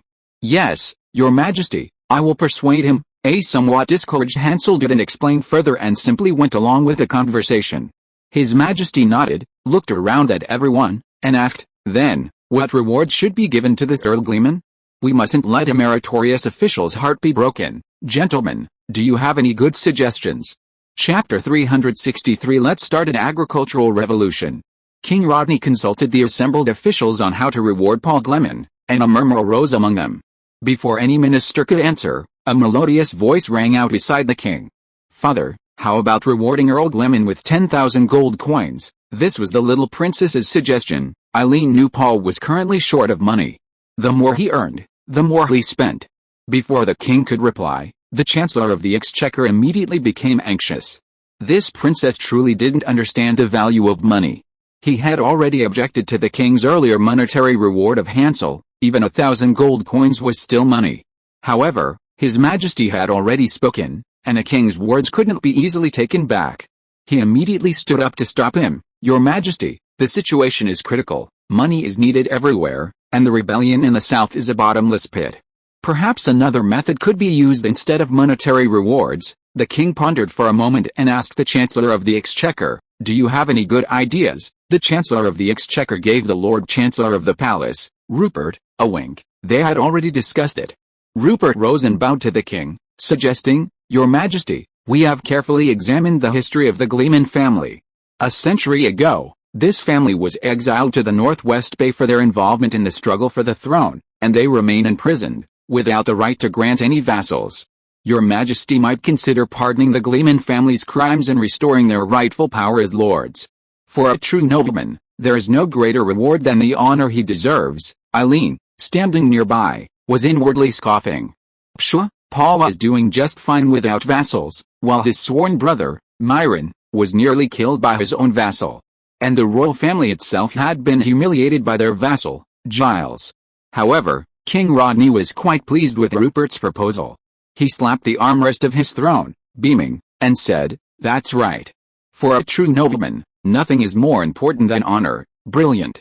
He could make the other party grateful without spending a penny. Very well, it's settled then. King Rodney made the final decision and ordered the Lord Keeper of the Seals, "Draft the decree now, and have Hansel Abbot deliver it to Earl Gleman." Your Majesty. Harrison, who had been silent all along, stepped forward and suddenly called out, "Harrison, is there anything else?" "Your Majesty, please grant Earl Gleman permission to keep his fleet in West Harbor a little longer to assist us in defending the West Coast." "Oh? Aren't our own forces enough?" "Your Majesty, training sailors for combat takes time, and we don't have many civilian sailors to begin with. And what? Goblins appeared in this battle, and I'm worried that the pirates might secretly release goblins into the area around West Harbor. If that's the case, given their reproductive capacity, it could become a major problem." The king pondered for a moment, then said, "You're right, we do need more manpower." He told the Lord Keeper of the Seals, "Write Harrison's suggestion into the decree, but use polite language. The decision rests with Earl Gleman." The decree was quickly completed, and the minister presented it to the king for review. Rodney was satisfied and stamped it with his seal.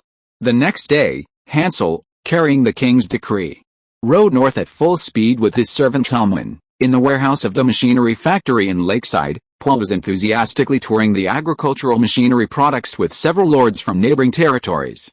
With the addition of agricultural machinery such as harvesters and crop rotation, Arda's agricultural production had made significant progress. After careful consideration, he decided to promote Arda's new agricultural technologies and experiences to the surrounding territories. British history shows that agricultural development was one of the important prerequisites for the Industrial Revolution. Without enough food to feed people, everything else is meaningless. Agriculture has always been a top priority in the work of the Council of State, and Hansel, the Minister of Agriculture, holds a position second only to the Grand Secretary of the Council in importance. The three earls controlled by Lakeside alone could not produce a significant effect. The entire Northwest Bay needed to be brought in. Only in this way could a larger population be fed and a larger labor force generated. The arriving lords included Duke Henry Ferdinand, Earl Price Parker, Earl Winifred Heller and his son, Viscount Derek Heller, as well as Paul's sworn brother, Earl Myron Garnard, though he was already a permanent resident of Lakeside, and under the administration of the council, his territory of Byron had long been undergoing agricultural reforms. Previously, agricultural machinery produced in Lakeside was not sold outside of Arda, Byron, and Emden.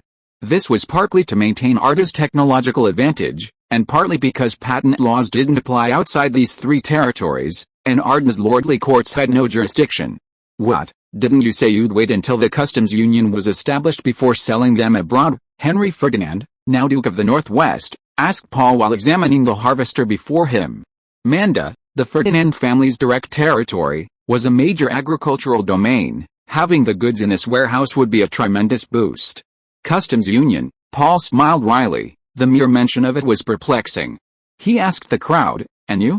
What's the reaction in your respective territories?" Earl Parker and Earl Heller both shook their heads helplessly. Their reactions showed they had encountered considerable resistance. Earl Heller's son, Derek, complained, "They're all those short-sighted country landowners. They all say they'll obey the Lord's every command, but if you touch even the slightest bit of their interests, they'll vehemently oppose it." Paul echoed this sentiment. "It's the same here.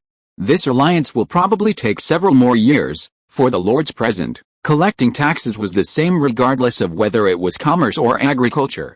Judging from Arda's development, commerce seemed to have greater potential. Larnaca of the Parker family and Portree of the Heller family were not far from Arda or Barden, and they had both benefited greatly from the commercial development in these two regions. Since Arda opened new sea routes, those Horn Bay merchants, adorned with jewels and dressed in more luxurious attire than even the nobles, had crossed the ocean to do business, making others quite envious. However, lords who owned large tracts of land were less supportive of the customs union, such as Earl Morley Malkin, who had fought alongside them in the Wars of the Usurpers. Duke Henry Ferdinand was an exception, as agriculture in his domain was the most advantageous in the Northwest Bay. Chapter 364 Sword-wielding Nobles. Gentlemen, Paul suggested, why don't we designate the dominant crops for each of our territories now? Count Parker stroked his beard and said slowly, it seems you're determined to create this so-called unified market. Paul replied matter-of-factly, of course. I'm absolutely certain that the global commodity economy will flourish in the future. Why don't we seize the opportunity now? Let's designate our dominant crops now to avoid conflicts once the customs union is established. The others looked at Paul's confident demeanor, wondering where his confidence came from. However, the economic prosperity in the minds of these lords was at most the level of Southern Cape. With their current understanding, they couldn't even imagine the grandeur of the global market established on Earth in the 19th century. Gentlemen, we'll discuss the dominant crops for each territory gradually. Now, let me introduce you to the conditions necessary to maximize the effectiveness of these machines. Paul continued to introduce Arda's agricultural experience, and everyone listened attentively. Some machinery, like harvesters, has limited effectiveness on small, scattered plots of land. Think about it, after harvesting one field in a short time, you have to painstakingly move it to another. That's such a hassle. Yes, that makes sense. Everyone nodded in agreement. Therefore, you need to promote land transfer and consolidate farmland, combining scattered small plots into large ones, merging small plots into larger ones, and establishing vast farms for large-scale, contiguous operations. Only in this way can the machinery used in the fields, tillers, seeders, harvesters, etc., work continuously, maximizing their efficiency. Large-scale farms also facilitate the construction of various water conservancy projects for irrigation. I see.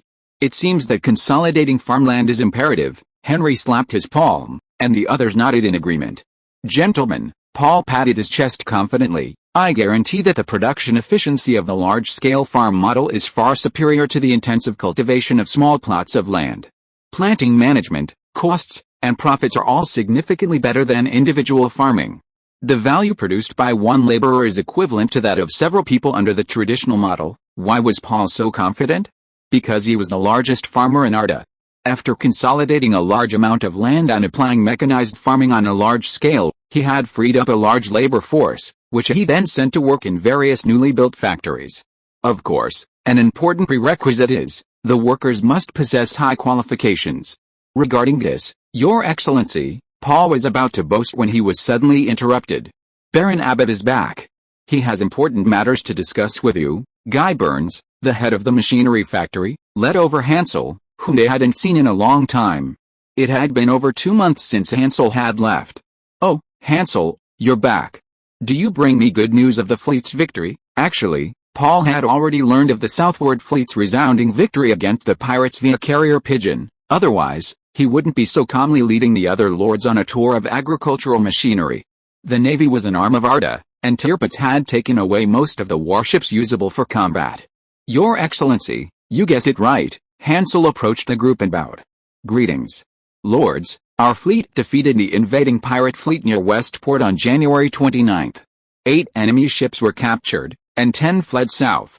Simultaneously, the kingdom's forces, cooperating with us, also achieved victory on land, successfully recapturing Westport. Similar to the news Paul had received, he turned and smiled smugly at the lords. Greetings, lords. This naval battle will let the world know the power of our Northwest Bay. Let the world, and us, know the power of Arda, right? While everyone inwardly grumbled, they were also astonished by Arda's unfathomable power. Arda had already demonstrated its strength on land during the War of the Usurpers, and now it was showcasing its naval power in this way. Hansel continued, Your Excellency, His Majesty the King wishes for you to temporarily anchor the fleet in West Harbor to assist the kingdom's army in defending against threats from the sea. Well, Paul stroked his chin, considering. Let's discuss it at the meeting later. Is there anything else? His Majesty Rodney's decree. Hansel pulled out a roll of parchment and gently unfolded it, his expression becoming serious. In view of Earl Gleman's long journey to send his fleet to the king's aid and assist the kingdom's army in achieving victory, the kingdom, in gratitude for his immense contributions, hereby pardons all past crimes of the Gleman family. Congratulations, Your Excellency. Derek Heller was the first to exclaim. Earl Heller glared at his son. How rude. The king's decree hadn't even been finished yet. However, this order was indeed good news for the Gleman family. Frankly speaking, because of what happened a century ago, the Lords Present all bore the responsibility of monitoring the Gleman family. Paul was quite pleased. Now he could finally truly stand on equal footing with the other families of the Northwest Bay. The title of exiled family had always made him feel inferior to others. In the current social system, a noble's reputation was indeed quite important. Hansel continued reading, therefore, all his rights as a sword-wielding noble are restored, including the rights of a feudal vassal. Holy crap, before Hansel had even finished speaking, everyone heard Paul shout. There were two types of nobles in the kingdom, robed nobles and sword-wielding nobles. Robed nobles were bureaucrats who were dependent on the king or other great feudal lords.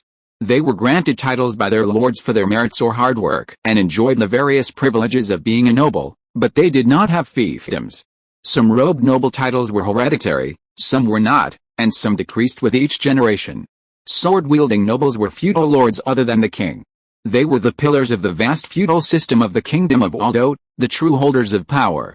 Unlike robe-wearing nobles, sword-wielding nobles, in addition to their titles, also possessed vast fiefdoms.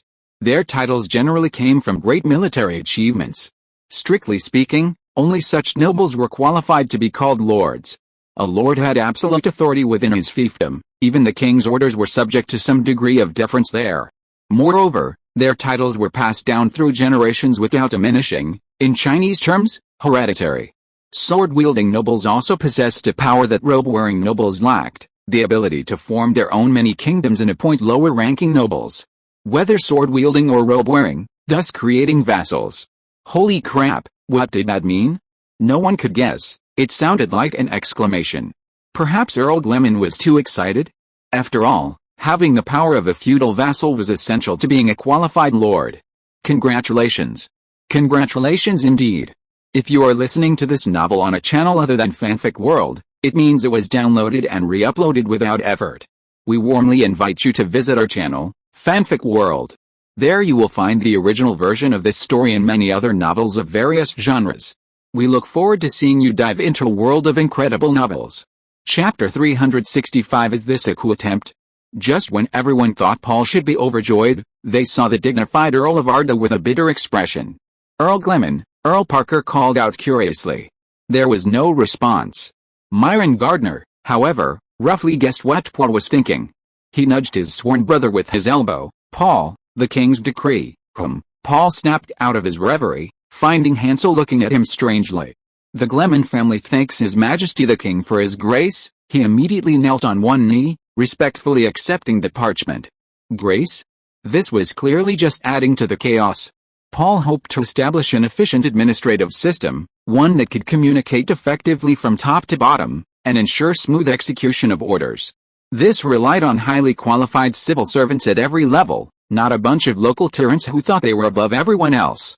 Although Paul was now one of the many local tyrants in the Kingdom of Waldo, he absolutely did not want such incompetent officials under his command. Wasn't this precisely the purpose of his hard work in promoting education and using examinations to select qualified government officials? Certainly, Paul could use his power to choose not to grant titles and lands, or merely to bestow titles upon those in robes. But what would his subordinates think of him? Other lords were so generous, why was he so stingy? How could he guarantee their loyalty? To grant titles? Or not to grant titles? This was a crucial question. Arda was now showing the rudiments of a modern government, though it had its share of backward aspects. However, Paul believed that as the government gradually improved, these problems would be resolved one by one. A grant might undo all his previous efforts and rapidly shrink the land he could actually control. Congratulations, Earl Gleman. The other lords, except for Melon, didn't know what Paul was thinking and came up to congratulate him. "Thank you," Paul replied with a wry smile. He accompanied the guests on a tour of the remaining machinery with mixed feelings. Earl Gleman, after the tour, Earl Heller's son, Derek Heller, excitedly called out to Paul, "May I visit your musket and cannon manufacturing facility?" This presented Paul with a difficult question, a closely guarded secret of Arda. "Oh, I'm terribly sorry," Paul immediately refused. Old Heller quickly smoothed things over for his son, Earl Gleman. "Derek is young and inexperienced, please don't take offense, I'm so sorry, I was too presumptuous." Derek became dejected, looking quite dejected. Perhaps he was merely interested, with no other intentions. Paul had inquired and learned that this nobleman's son was impulsive but rather naive. "Viscount, there will be a combined infantry and artillery exercise tomorrow morning. If you're interested, you can attend." Derek, who had been hanging his head, suddenly raised it, his eyes gleaming with enthusiasm. "Excellent. Thank you so much, Earl Gleman. I can't wait to witness the might of your army." His fists clenched tightly, showing great excitement. Winifred Heller smiled wryly and said to everyone, "I'm sorry to have made you all laugh. My son has loved war since he was a child. The recent war really excited him, and he still isn't satisfied." Everyone nodded and laughed. They had all experienced Derek Heller's bravery in battle, although he could be quite reckless at times. 2 days later, Admiral Austin, the admiral of the Arden Navy, arrived in Lacahert to attend the joint meeting of higher-ranking military and political officials at the Lord's Mansion. Communication between Lacahert and Flanderport was now very fast, thanks to the flag signal telegraph system, which had begun to function. A message sent from Lacahert could reach its recipient within half an hour, and of that half hour, only about 10 minutes were actually spent on the transmission line. Most of the time was spent translating the signal and delivering the paper letter to the recipient. Besides the already operational route Fulin Harbor, Lakeside Town, Butuaya, more routes are under construction. These telegraph lines will act like the tentacles of an octopus, tightly connecting Arda, Bardine, and Emden. Lakeside Town is the octopus's brain. Signals from the brain are instantly transmitted to the tentacles, instructing them to act, and any sensations felt by the tentacles are immediately transmitted to the brain. The meeting's topic was whether to allow the Tirpitz fleet to remain in West Harbor to assist the kingdom's naval defenses. There wasn't much heated debate at the meeting. After nearly 2 years of sweeping, pirates in the Northwest Bay have been eradicated, and other coastal territories have virtually no significant naval power, so we don't have much defensive pressure. Letting the fleet face the threat directly will hone their combat capabilities. A good sword will rust if not used. The fleet remaining in the south can provide protection for our merchants, and so the matter was settled. Paul made the final decision, deciding to keep the fleet in the south. "The only problem is the sentiment of the other generals," Austin said somewhat reluctantly to everyone. "As you know, Tirpitz took most of the warships capable of fighting with him, and Quake and Yarman are practically left with no troops." Paul rubbed his head and said, "Build new warships for the first and second fleets. Tell Quake and Yarman that I will build larger 3-masted warships for them to use as flagships." Austin said again with difficulty, "But my lord, the shipyards in Franklin Harbor and the shipyard we bought in Larnaca are already full of orders for civilian ships.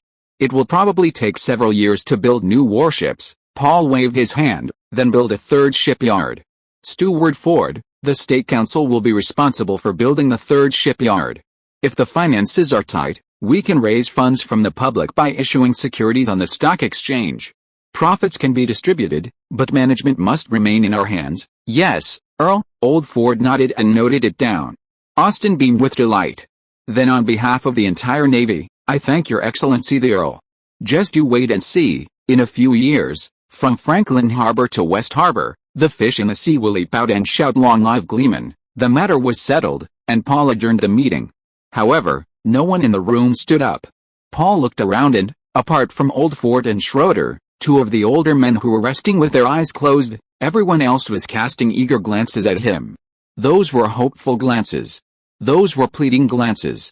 Even Bryce, with his thick eyebrows and big eyes. Oh dear. Paul had a bad feeling. Could it be that the message Hansel brought 2 days ago had already spread? There were quite a few people present at the time, and it wouldn't be right to ask other lords to keep it a secret. Judging from their eyes, were they trying to force him to abdicate? Chapter 366 The Scapegoat. Looking into the eager, even green-eyed eyes of his subordinates, Paul felt a chill run down his spine. What if he couldn't give them what they wanted? Would they unite and overthrow him, just like Melon's father?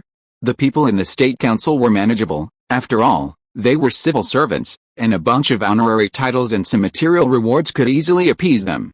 But what about the generals in the army? They were all decorated for war. Of course, Paul had been a lord for 2 years, leading troops, fighting battles, suppressing lawless pirates, and battling the arrogant Kent family. He was a man of experience, and although he felt a chill inside, he maintained a dignified demeanor. He remained outwardly calm, but inwardly pondered how to respond. A loud bang shattered the brief silence. The sound interrupted the thoughts of everyone in the hall, and they all turned to look at the source of the noise. Leticia Gerard, the female advisor with emerald green hair and acting head of the education department, slammed her notebook shut. She stood up slowly, the usually silent note-taker suddenly becoming the center of attention. "Gentlemen," she said slowly, "His Excellency the Earl has adjourned the meeting. We should return to our work." Her tone was soft and calm, yet carried an inexplicable power, or so Paul sensed. She nodded to Paul. "Lord Giles, I'll take my leave now." Then she picked up her notebook and turned to leave. We should take our leave too. We need to get back to work." As soon as Laddie left, everyone rose to take their leave, departing the hall, their expressions dejected. Paul was left completely bewildered. Just like that, she left? Was she trying to force him out? Ugh. Am I suffering from paranoia? How could he doubt his, so far, loyal subordinate like this? Paul sat motionless in his chair for a long time, then slammed his fist on his palm. Certainly. Laddie must have used some unknown means to make the person who came to the meeting leave obediently. After all, Paul had witnessed Laddie's abilities firsthand in the church in Port-France. She called it hints. What? Has Laddie evolved to the point where she can hint without even glaring at you with her glasses? Could I have been unknowingly mind-controlled by her? Wait, she just got you out of a tight spot. How can you make such wild guesses? Right. Hints seem to be based on the premise that the other party also believes it's correct, which means he needed to think of a way. Paul racked his brains, starting to ponder. He needed to choose someone loyal, considerate of the overall situation, and also someone with significant achievements. The decision was made. Achoo. Bryce, sitting in the 1st Infantry Battalion headquarters, sneezed. He rubbed his nose, his mind still racing with thoughts of what had happened at the end of the meeting. Honestly, had the Earl forgotten about that? The Giles family now had the power to grant fiefdoms. This news spread rapidly among the higher-ups, and everyone's imaginations ran wild. Especially the generals in the army.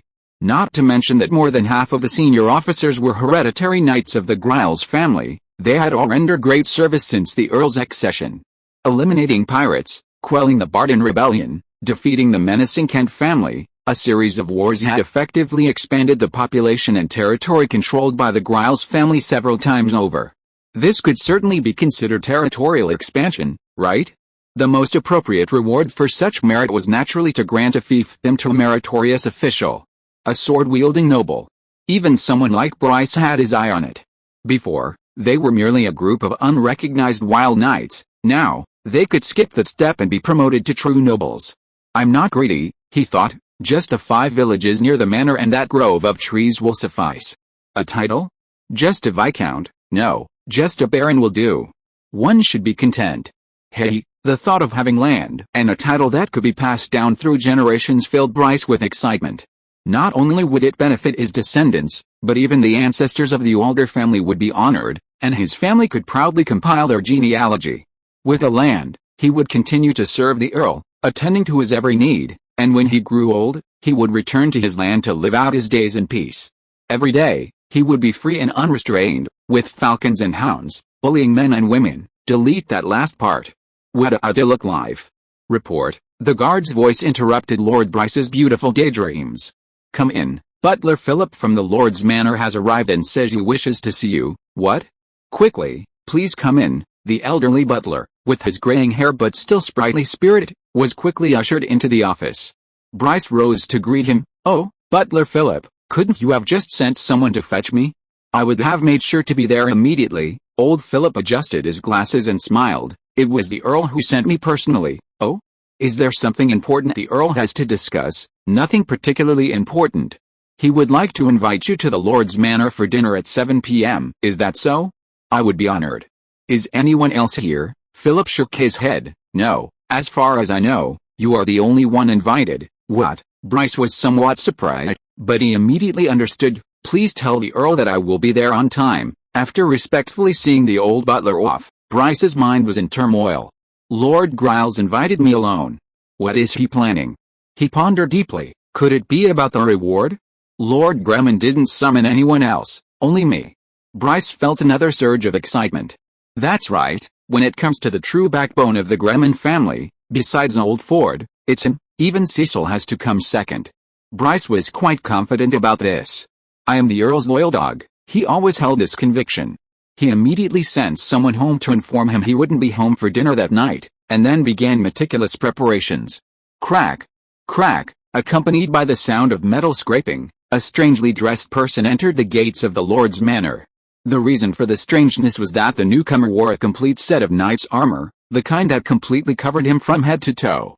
Such attire had long disappeared from Lancashire town after Paul reformed the army and equipped them with muskets.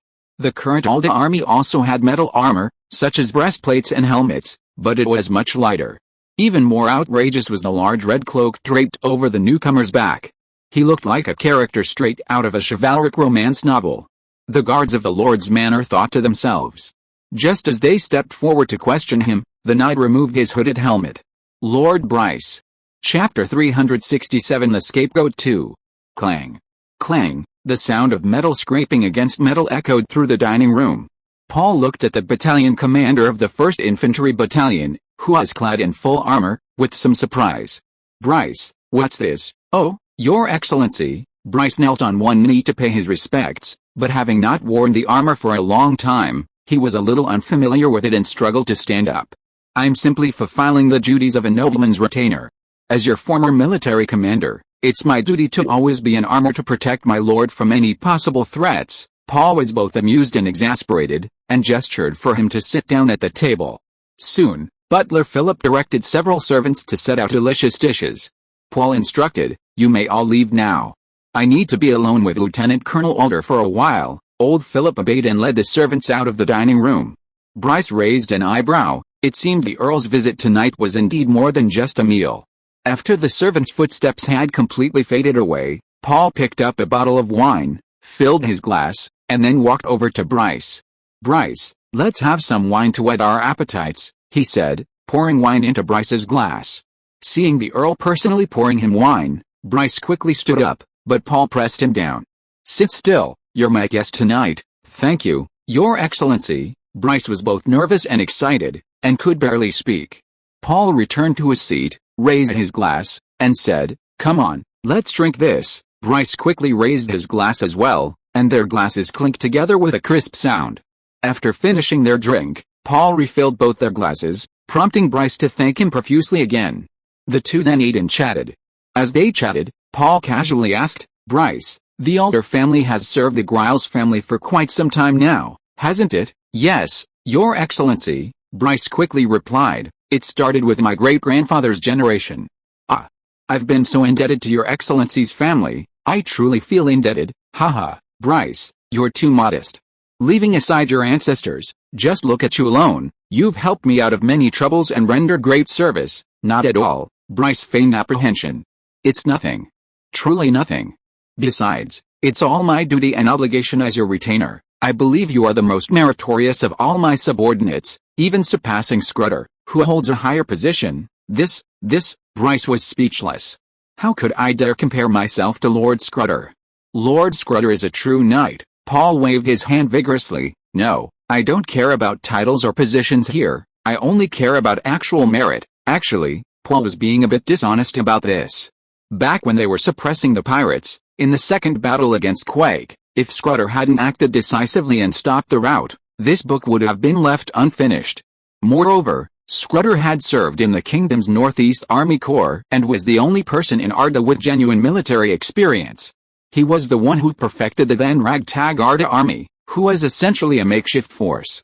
He was the one who implemented some of the modern military concepts Paul brought from Earth into the army, and he was the one who taught a group of rookie officers at the Gleman Military Academy how to deal with the armies of this era. not to mention his numerous plans during the War of the Usurpers and his personal leadership in opening a second front. However, Bryce's contributions were no less significant. After Old Gryle's passing, it was he who, in conjunction with Cecil, orchestrated a scheme to secure Paul's position as Lord. After the initial defeat against the pirates, he volunteered to stay behind to cover Paul's escape. During the War of the Usurpers, he led his army to decisive victory at Bittoburg, and subsequently conquered Emden, occupying half of Malskent's homeland, greatly accelerating the war's progress.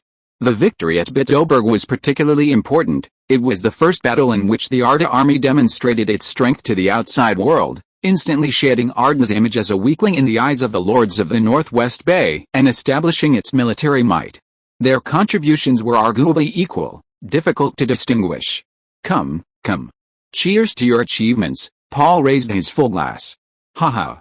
Your Excellency's praise is truly shameful. Bryce, blushing, raised his glass, his face showing both shame and pride. The Count had acknowledged him. The two clinked glasses again and downed them. Then one glass after another. After countless glasses, both Paul and Bryce were slightly tipsy. Bryce, Paul swirled his glass, the wine inside rippling slightly. Yes, Your Excellency. Bryce straightened up abruptly, sitting upright, his intuition telling him that the real show was about to begin. Hansel brought back the king's decree from the capital. I'm sure you've heard about it. Sure enough, Bryce's heart tightened, reminding himself not to say the wrong thing. Yes, Paul stared at the other man and slowly asked, now that a lord's rightful power has been restored, it's only right to reward those who have rendered meritorious service. Bryce, what do you think I should do to reward you? He noticed a slight flicker in Bryce's eyes, and the others. Bryce hesitated to look Paul in the eye, turning his head slightly. It's entirely up to your Excellency's discretion. Sigh, you're my number one contributor, my confidant. You know what a confidant is, right? Of course I need to consult you. Bryce looked at Paul again, scratched his head, and said, Your Excellency is putting me in a difficult position. I'm a rough man, I'm good at charging into battle, but when it comes to rewarding merit, perhaps you could consult Lord Ford or Lord Schroeder. His eyes didn't seem to be feigning. All right. Paul downed the wine in his glass in one gulp. Bryce, for the past 2 years I've been building schools, promoting education, and using exams to recruit officials. Do you know why? Well, Bryce frowned and thought for a moment. My lord, you now rule over Arda, Byron, and Emden, but you don't have a bunch of reliable subordinate lords. Naturally, you need to find talented people from the common people to assist in ruling the territory, or to manufacture talented people through schools, made through schools? Haha, Paul was amused by Bryce's description. You're right. Just like canned goods are produced in a cannery and porcelain is fired in a china shop, talent can also be produced through schools. With a large number of talented people as officials, I don't need any subordinate lords to firmly control vast territories. According to my optimistic estimate, in 5 years, no, in 4 years, Arda, Byron, plus the even more expansive Emden, will all be firmly under the control of the Council of State. Paul held his cup in his right hand, and suddenly clenched his fist with his left, full of confidence. Bryce was even more unsettled, but not with the same agitation as before. The Earl's words meant. He froze in his seat, waiting for his lord to continue. So, I'll be blunt. Paul's gaze focused on Bryce's face. What price do I need to offer for you to willingly accept only the honor of a sword-wielding noble, while relinquishing the power of one? Chapter 368 The Scapegoat 3. What price do I need to offer to make you willingly accept only the honor of a sword-wielding nobleman, while relinquishing the power of one? Paul sat in his chair, his eyes fixed on Bryce, his right hand gently swirling his wine glass as he calmly uttered these words. Silence responded. The 1st Battalion commander opposite him seemed frozen, his eyes unmoving. Paul tilted his head, asking curiously, Bryce, Your Excellency, I don't know what you mean. Bryce finally spoke, but his voice was unusually soft for his burly appearance. The literal meaning, Paul answered without hesitation. The dining room remained silent. Bryce stared intently at the wine glass in Paul's hand, lost in thought. Your Excellency, Bryce finally spoke, is this how you treat your loyal subjects? His voice even contained a hint of anger. Had he messed up? Countless thoughts flashed through Paul's mind in an instant. Regret, worry, annoyance. Had he underestimated the traditional values of this urn? Even someone as selfless as Bryce All couldn't escape this fate. What remedial measure should be taken? Paul extended his left hand. Bryce, listen to me. Your Excellency. Unexpectedly, the other man slammed his fists on the table, causing the cups and plates to clang loudly. Clad in full armor, he exuded a powerful aura. Bryce practically roared, "You actually believe I place my own interests above my loyalty to you? What utter disrespect! What talk of price! What a disgrace to honor, huh?" Paul's outstretched hand froze. What did he say? Bryce, I don't know what you mean, Paul asked softly. The literal meaning, the 1st Battalion commander answered without hesitation. He continued, "You are the Lord of Arda, our sovereign. Whether or not power is granted is entirely up to you. Why test my loyalty with what price to offer? Do you think I'm the kind of person who values profit?" His tone was very serious, his face still showing displeasure. Paul was astonished, his face filled with disbelief. Hearing Bryce's words, it was all settled?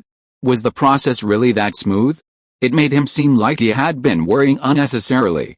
Why had he gone to all this trouble to set up this trap? Why set up this banquet? Shouldn't the normal process be, the other party makes a price, you counter-offer, the other party continues to make prices, you continue to counter-offer, until both sides reach a compromise? These are sword-wielding nobles. In this era of bloodline supremacy, the allure for non-nobles is immense.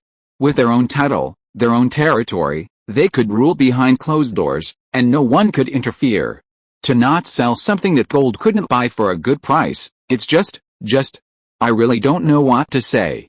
Clang, the sound of shattering glass broke the tranquility of the restaurant as Paul forcefully smashed the wine glass in his right hand. Bang! Bryce stood up abruptly, his face filled with grievance and resentment, yet he seemed to resign himself to his fate as he closed his eyes. The sound of the restaurant door opening came from inside. Sure enough, someone had entered. Sigh, in the end. Wait, I already said what the Earl wanted, this shouldn't have happened. Thinking this, he opened his eyes again and looked towards the door. Gentlemen, what happened? Oh, it was the old butler, Mr. Philip. The butler looked down and saw the broken wine glass. Wait a moment. I'll get a new one right away. He turned and went out, and another servant came in to clean up the shards. Really, he's watched too much drama, Bryce said self-deprecatingly, looking embarrassed.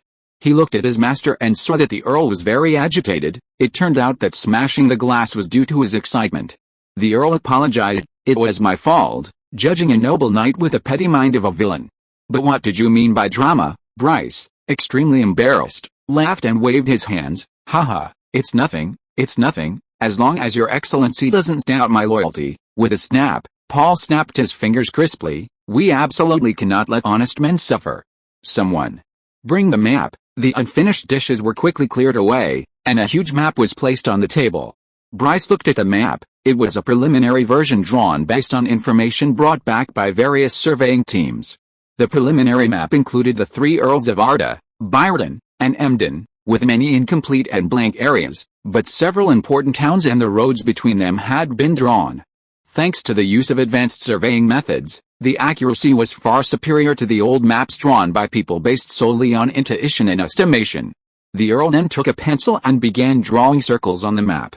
Speaking of pencils, this was also one of the Earl's great inventions, using a mixture of graphite and clay in a specific ratio to create a lead, which was then encased in wood. It became a pen that could write and draw on paper.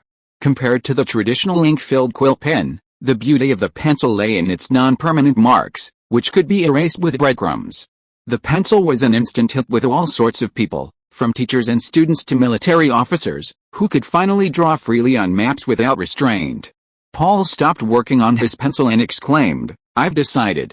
You are hereby granted the title of Baron Byronburg. During the War of the Usurpers, it was you who commanded the army to besiege Byronburg. This title is well deserved. Byronburg, wasn't that where the Earl of Kent used to reside? To bestow a title upon himself using an earl's residence? Bryce became excited. Furthermore, Paul pointed to the map. All the public farmland in the 5 villages of Byronburg region, as long as it's under the administration of the council, is yours. The so-called public farmland under the council's administration in Emden was actually the farmland formerly owned by the Kent family. After the War of the Usurpers, the produce from the Kent family's farmland was taken into the public treasury. Really? Your Excellency, Bryce asked excitedly. He was familiar with the Byronburg area. It was a vast expanse of land. From now on, he would be a large landowner. Paul confirmed, of course it's true. But, don't forget what I said before. Bryce nodded vigorously. Yes, yes. Your Excellency, of course I remember. Although he had acquired ownership of the land, he still had to pay the taxes and abide by the laws. In short, aside from the noble title of Earl of Byronburg, he had only gone from a small landowner to a large landowner, still a subject under the council's rule. He knelt on one knee with a grateful expression. Thank you for your generosity, Earl. My descendants and I will remain loyal to you as always. Paul smiled and helped him up. Keep up the good work. You'll receive even more in the future. The two sat back down at the table, and Paul said, I'm sure you understand my excessive request. He was referring to the decision not to grant ruling power to sword-wielding nobles. Thinking of their earlier discussion about skills and talent, Bryce nodded emphatically. There absolutely cannot be an independent kingdom in my territory. Paul clenched his fist and said, to be honest, I think the current feudal system, layers upon layers of lords, is just too inefficient. Bryce made a shushing gesture.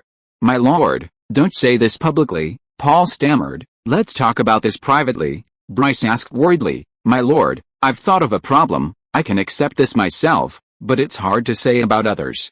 What if people become dissatisfied? Paul chuckled, somewhat maliciously, and said, that's the second reason I invited you here tonight. Looking at the Count's mysterious smile, Bryce felt a chill run down his spine. Paul moved closer to Bryce and whispered in his ear, this is how it is, this is how it is. The more Bryce listened, the worse his expression became. Before Paul could finish speaking, he cried out, no. Your Excellency, absolutely not. Find someone else, Paul said sternly. I can't find anyone more suitable than you. You have to do this job, Bryce said aggrievedly. How about you give away the title of Baron Byronburg and the farmland there? I really can't bear it. His voice even sounded like he was about to cry. Shut up, Paul was a little angry. How can I, a lord of this region, go back on my word? You must accept the reward, and you must do the job well. After Paul's carrot and stick approach, Bryce finally reluctantly accepted the order. The battalion commander of the 1st Battalion dragged his slightly weak legs and staggered down the corridor. He carefully recalled the scene after Paul smashed the cup, and it seemed that he had really worried too much. It shouldn't be like this. How could the Earl be such a mean and ungrateful person? Baron Byronburg, and those vast farmlands. Bryce's heart burned with excitement. His social status and wealth could be said to have skyrocketed tonight. But when he thought about the task the Count had assigned him, he began to complain inwardly. Chapter 369 Granting of Titles. Since news spread that the Gleman family had been restored to their status as sword-wielding nobles, undercurrents began to stir beneath the calm surface of Arda. Officials and generals were enveloped in excitement, a mixture of immense desire for social advancement and a host of negative emotions including suspicion, anxiety, and even unease. What title will I be granted? Viscount? Baron? Even a knighthood would be fine. What if the Lord hasn't noticed my performance? I've worked hard, even if I haven't achieved great things. What if someone else works harder than me, yet gets a better title or territory? Should I express my dissatisfaction then? Of course, the question on everyone's mind was, so many days have passed, why hasn't Earl Gleman made a move? These anxieties resulted in a flurry of rumors. Finally, the spring breeze arrived. Earl Gleman was to summon everyone to announce the rewards for those who had rendered meritorious service. Arda was in an uproar. On the day of the investiture, the Lord's Manor Hall was packed. All the high-ranking officials of Lake Town were present, and even the naval commanders from faraway Franklin Harbor were there, except for Tirpitz, who was still in the south commanding the Royal Fleet. On the army side, Baron Andrew, commander of the 4th Battalion, was absent.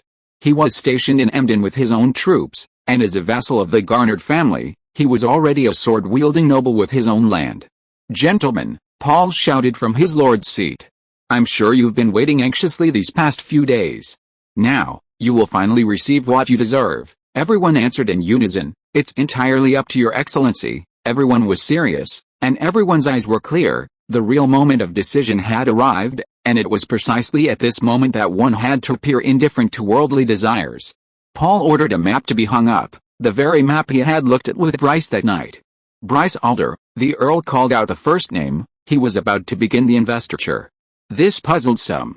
The head of the civil service was Wackley Ford, and the head of the military was Owen Schroeder, so why was Bryce, who only held the rank of battalion commander, called first? However, considering Bryce's advantage over Old Ford was his military achievements, and his advantage over Schroeder was his longer service to the Gleman family, these two advantages combined made his being the first to be rewarded not unreasonable. Bryce, head held high, strode to the steps of the Lord's seat and solemnly knelt on one knee. Paul announced loudly, "I hereby bestow upon you the title of Baron Byronberg." Wow! The hall erupted in cheers. Byronberg had once been the residence of an earl, the land was fertile, this was truly a generous reward. Bryce looked up at his lord and said, "Thank you, Earl. The Alder family will forever be loyal to you and your rightful heir." Paul nodded sternly.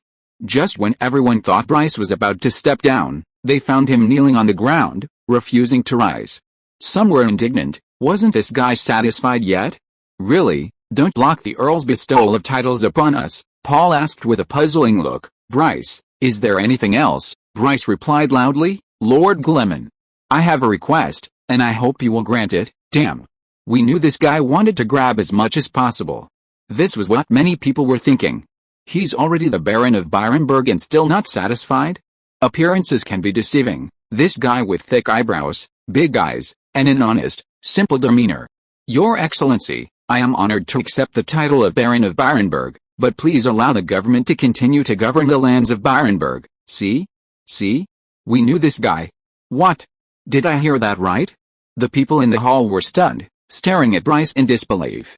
Except for Old Ford and Schroeder, who had more life experience, while everyone was looking at Bryce in astonishment, they caught a fleeting, almost imperceptible smile on the Earl's face. Perhaps there were other reasons why the Lord bestowed the title upon Bryce first? The two men exchanged a glance. Paul asked loudly, "Bryce, why?"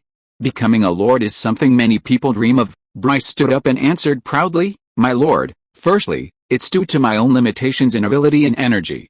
Your army is a standing army, and as a general, I naturally have to perform my duties in the army and cannot personally govern the territory.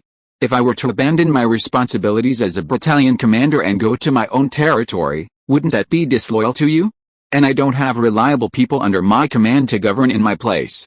Since the Council of State has a ready-made team, why not entrust it to them? Like Earl Garnard's Byron, under the administration of the Council of State, Byron is thriving, which is evident to all." "And then," Paul asked, "and then what?" Bryce's voice trailed off. "I swear to the Lord of Light, I am absolutely loyal to you, my lord. But, I cannot guarantee that my descendants will be loyal to yours. What if a vassal rebellion like that of Byron were to occur? The reputation of the Alder family would be ruined. That would be too terrible. Therefore, I solemnly request that you, my lord, grant me only the title of lord." As Bryce finished speaking, many people broke out in a cold sweat. "Brother, you've gone so far as to question loyalty. What are we supposed to do?" Paul squinted, stroking the faint mustache on his chin, seemingly deep in thought. After a long while, he slowly said, "Very well, Bryce, I grant your request." "What?" The Earl agreed? Well, there's no reason for the Earl not to agree." Sigh. Paul sighed.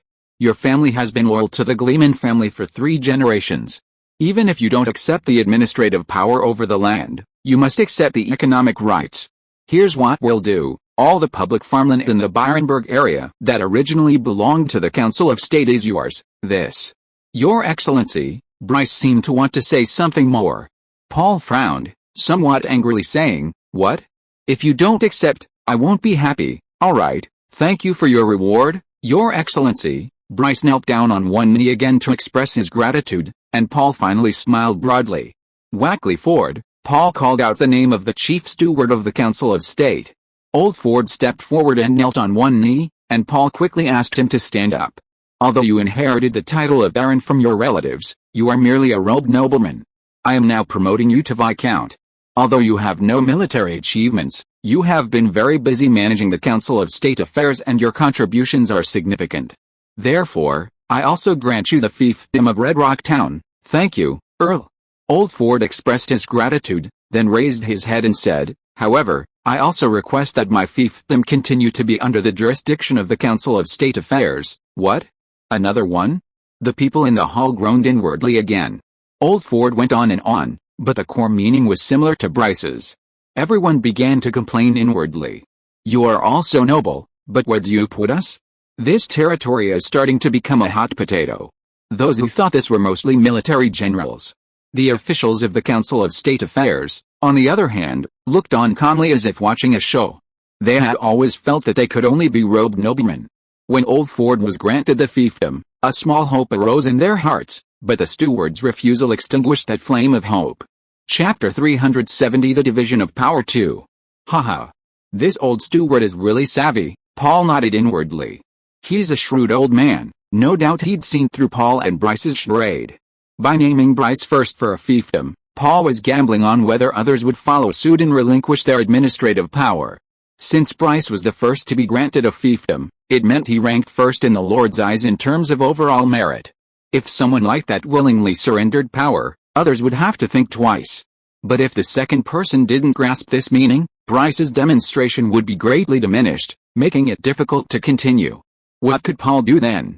He could only grit his teeth and accept it, then spend several years, or even longer, slowly reclaiming the power. It truly was a gamble. Before Steward Ford made his statement, the Earl's heart was pounding. Now, the old steward's statement amplified Bryce's example even further. Given his status and prestige, it was magnified many times over. Good, Paul exclaimed, then realized he'd been a bit too excited. This wouldn't do. He couldn't let people see he didn't want to relinquish power. He tried to suppress his excitement, speaking in a calm voice. In that case, as Bryce did, the Gleman family's estates in the Red Rock Town region will be granted to you. Red Rock Town was within Arda's territory, and there were no properties belonging to the government treasury within Arda, apart from some private lands. All other properties belonged to the lords. Thank you for your generosity, sir. Old Ford thanked him, then calmly stepped aside. Owen Schroeder. Paul smiled and called out the third name. The chief of staff walked steadily down the steps and knelt on one knee. Scrod, you were originally a knight of the Northeast Legion, and after returning to Arda, you have repeatedly rendered meritorious service. Now I formally ask you, from this day forward, are you willing to pledge allegiance to the Gleman family? Scrod raised his right hand. I swear to the Lord of Light, from this day forward, I will pledge allegiance to you and your rightful heir. Paul was very satisfied. Very good, I hereby declare you Baron of Riverdale. Scrod placed his hand on his chest. Thank you, Your Excellency. I also request that my territory be handed over to the Council of State for governance, like Lord Bryce and Lord Ford. Damn it. Again? Everyone cried out inwardly with immense indignation. Paul also shouted inwardly, perfect. If it weren't for so many people guarding him, he would have jumped up from his lord's seat on the spot. Then I will also bestow upon you the lands of Riverdale. Now he didn't even need to ask why. Alright, now the top 3 big shots on the merit list have handed over the power. Let's see if the little shrimps behind them have any sense of propriety. The granting of fiefdoms continued, and as Paul had predicted, the lower-ranking officials obediently relinquished their administrative power within their territories. However, some were oblivious. When Paul granted fiefdom to Quake, things nearly went wrong. Quake was granted the title of hereditary knight, not a true nobleman, but at least he had reached the threshold. From now on, he could be addressed as lord by the commoners, not the ostentatious title of rural landowners, but a genuine lord. Within his territory, a knightly fiefdom, strictly speaking, could only be called a fief. He enjoyed legitimate administrative, judicial, and military power, even though Quake's fiefdom was merely a large village. It's worth noting that while the landowners and gentry of Arda without noble or knightly status nominally lacked administrative and judicial power, due to the historical weakness of administrative power, they effectively held these powers, especially the large landowners who were tax farmers, who wielded considerable influence in their respective villages. A hereditary knighthood, this was something Quake had never even dared to dream of before. 2 years ago, he was still making a living by robbing and pillaging at sea. Who would have thought that one day he would become a lord? Unlike Bryce and the others, Quake, a true commoner, lived entirely on the salary paid by the Navy. Suddenly, such a large amount of real estate and various powers fell from the sky, and he was so happy that he forgot himself. Thank you for your kindness, Lord Griles. After accepting the reward, Quake happily returned to his ranks, not noticing that his superior, Austin, kept giving him meaningful glances. The atmosphere in the hall suddenly became awkward, and everyone fell silent. Why did we stop? Quake was still a little confused. The one sitting in the Lord's seat spoke up. Quake, since that's the case, then you should resign from your military post and be granted your fief. What? What? What? What did the Earl mean? Quake was shocked. It seemed that Lord Griles was going to kick him out of the Navy. He rushed to the bottom of the steps and knelt down. My lord, I still want to serve you. Please allow me to remain in the army. Paul shook his head. Bryce's words just now reminded me, how can one do two things well at the same time? I can't bear to see your fiefdom fall into ruin. Go, manage it well, make it prosperous, your descendants will thank you. No, no, no. I can't leave the Navy, I can't breathe without a warship for a day. Quake was almost about to burst into tears. HMPH, Austin, who wanted to kick him, cleared his throat forcefully. How could the Navy produce such a clueless fellow? He suggested, Quake, why don't you also hand over the governance of your territory to the Council of State? That way, you can do both things at the same time. Quake's heart was in turmoil. A powerful lord. A goal that so many commoners could only dream of. But he also knew that the former knights of the Griles family, after suppressing the pirates, had left Lacquer town because they couldn't adapt to the many rules of the new army.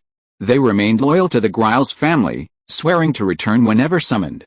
But in the many battles that followed, the Earl didn't recall a single one of them. In other words, if you didn't hold public office, you were essentially cut off from Arda's power structure. Was he just going to stay on land and live a life guarding his small plot of land? No, he wanted to sail on larger ships, command larger fleets, experience stronger storms, sail farther seas, and gain greater honor. This was clearly not something a village lord could accomplish. After much deliberation, Quark finally made up his mind and asked Paul, please allow the council to manage my fief. Paul's face remained expressionless, but he breathed a sigh of relief. Very well, I accept your request. The estate and the fief will remain in your name. Thank you for your generous reward, sir. Quake felt a wave of relief.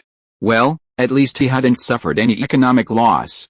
The harvest from the fields was still his, and collecting taxes from the poor in the countryside wouldn't yield much anyway. Besides, issuing orders in a village was pointless, nothing compared to commanding a vast fleet. Soon they'd be getting new ships. His thoughts returned to the three-masted warship the Earl had personally promised them. After Quake's actions, those present generally understood Paul's meaning. If you wanted to remain in Arden's military and political system, you had to relinquish your power, and the Lord would continue to treat you as one of his own. If you didn't relinquish power, you'd be kicked out of the system. To put it bluntly, you'd become a vassal, separated from the Lord by a layer. And after 2 years of development, everyone had personally witnessed Arden's rising power. Staying in this system would obviously bring them greater benefits. Leaving the Arda system to become a minor lord would probably mean the end of one's life. What use would that little bit of power be if one wasn't a duke, marquis, or earl? Those who had already been granted titles and relinquished their power breathed a sigh of relief, glad they hadn't made the wrong choice, while those who hadn't yet been granted titles had already figured out what they should say. Chapter 371 Loyalty. After the turmoil caused by Quake, no one was willing to retain their lordly power anymore, and they all loyally handed it over to the Council of State. A wave of rewards followed, and Alda gained a Viscount, Old Ford, 3 barons, Scrod, Bryce, and Austin, 6 lieutenants, and a large number of knights. Almost everyone summoned to the Lord's mansion received a title, everyone received one. Except for one person, Lady Saoirse, the acting head of the education department. Because there was no precedent in this world for directly bestowing titles upon women, noblewomen's titles were generally inherited from their deceased fathers or husbands, and only when there were no other male heirs. However, Lady herself wasn't particularly enthusiastic about titles, perhaps because of her other identity, which made her somewhat indifferent to the things that people in the world craved. Afterwards, Paul instructed butler Philip to throw a grand banquet, allowing these newly promoted gentlemen who had achieved a leap in social class to drink and revel. The Lord's manor was filled with boisterous celebrations all day, and everyone didn't leave until evening. 3 days later, butler Philip reported some unexpected news to Paul. A group of Emden nobles, formerly the vassals of the Kent family, led by Sir Helson and Sir Sean, wanted to pay him a visit. Paul asked, "What are they here for?" Philip replied, "It seems to be related to the recent bestowal of titles." "Oh? Perhaps they also want to gain some benefits?" "Well, let's see them first. Let them come over this weekend." "Yes, sir." "Congratulations, Lord Giles." In the main hall of the Lord's Manor, led by Sir Helson and Sir Sean, the Emden nobles bowed to Paul in unison. "Please be seated, gentlemen," Paul responded with a smile. After everyone was seated, Helson said, "We have learned that His Majesty the King has restored Lord Gleman's power, so we have come together to congratulate him." "Oh? The news spread so quickly?" "It's only been a few days, Lord Gleman. You're being too polite. You should have sent someone to inform us." Sir Brett Sean, Lord of Bittoberg, said to Paul with what he thought was his most perfect smile. Paul smiled and said, "Haha, didn't I tell you without even informing you?" An awkward silence fell over the hall. It was said that this young earl was not good at interpersonal relationships, and it seemed to be true. The nobles exchanged glances, and Sir Helson and Sir Sean stepped forward, suddenly kneeling on one knee. The other nobles followed suit. Paul, sitting in the Lord's seat, was somewhat bewildered. "What are you doing?" Sir Helson raised his head and said, "Please accept our loyalty, Lord Gleman." "Huh? What does that mean?" Sir Sean said, "Emden is now under Lord Gleman's jurisdiction, and we, the Lords of Emden, are also under your control. Now that His Majesty the King has restored all your powers as a sword-wielding noble, you are rightfully our lord." "Haha, so they're here to curry favor." After 2 years in this other world, he finally gets to experience the overwhelming awe of a king, with his underlings bowing down in obeisance. Paul felt a slight sense of pride.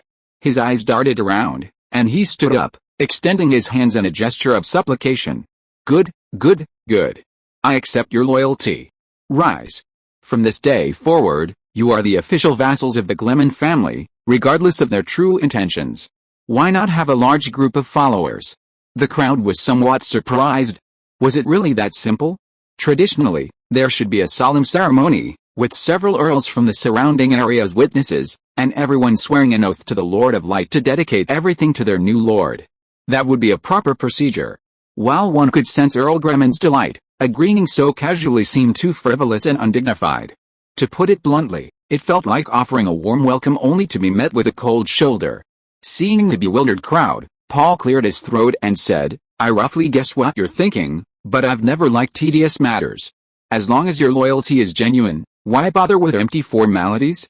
I'll send word to the surrounding areas that you are now under my protection. Of course we are sincere, rest assured, my lord, we will answer your call. Next time there's war, please send me to the vanguard. In sickness and in health, we will follow you forever, until death do us part."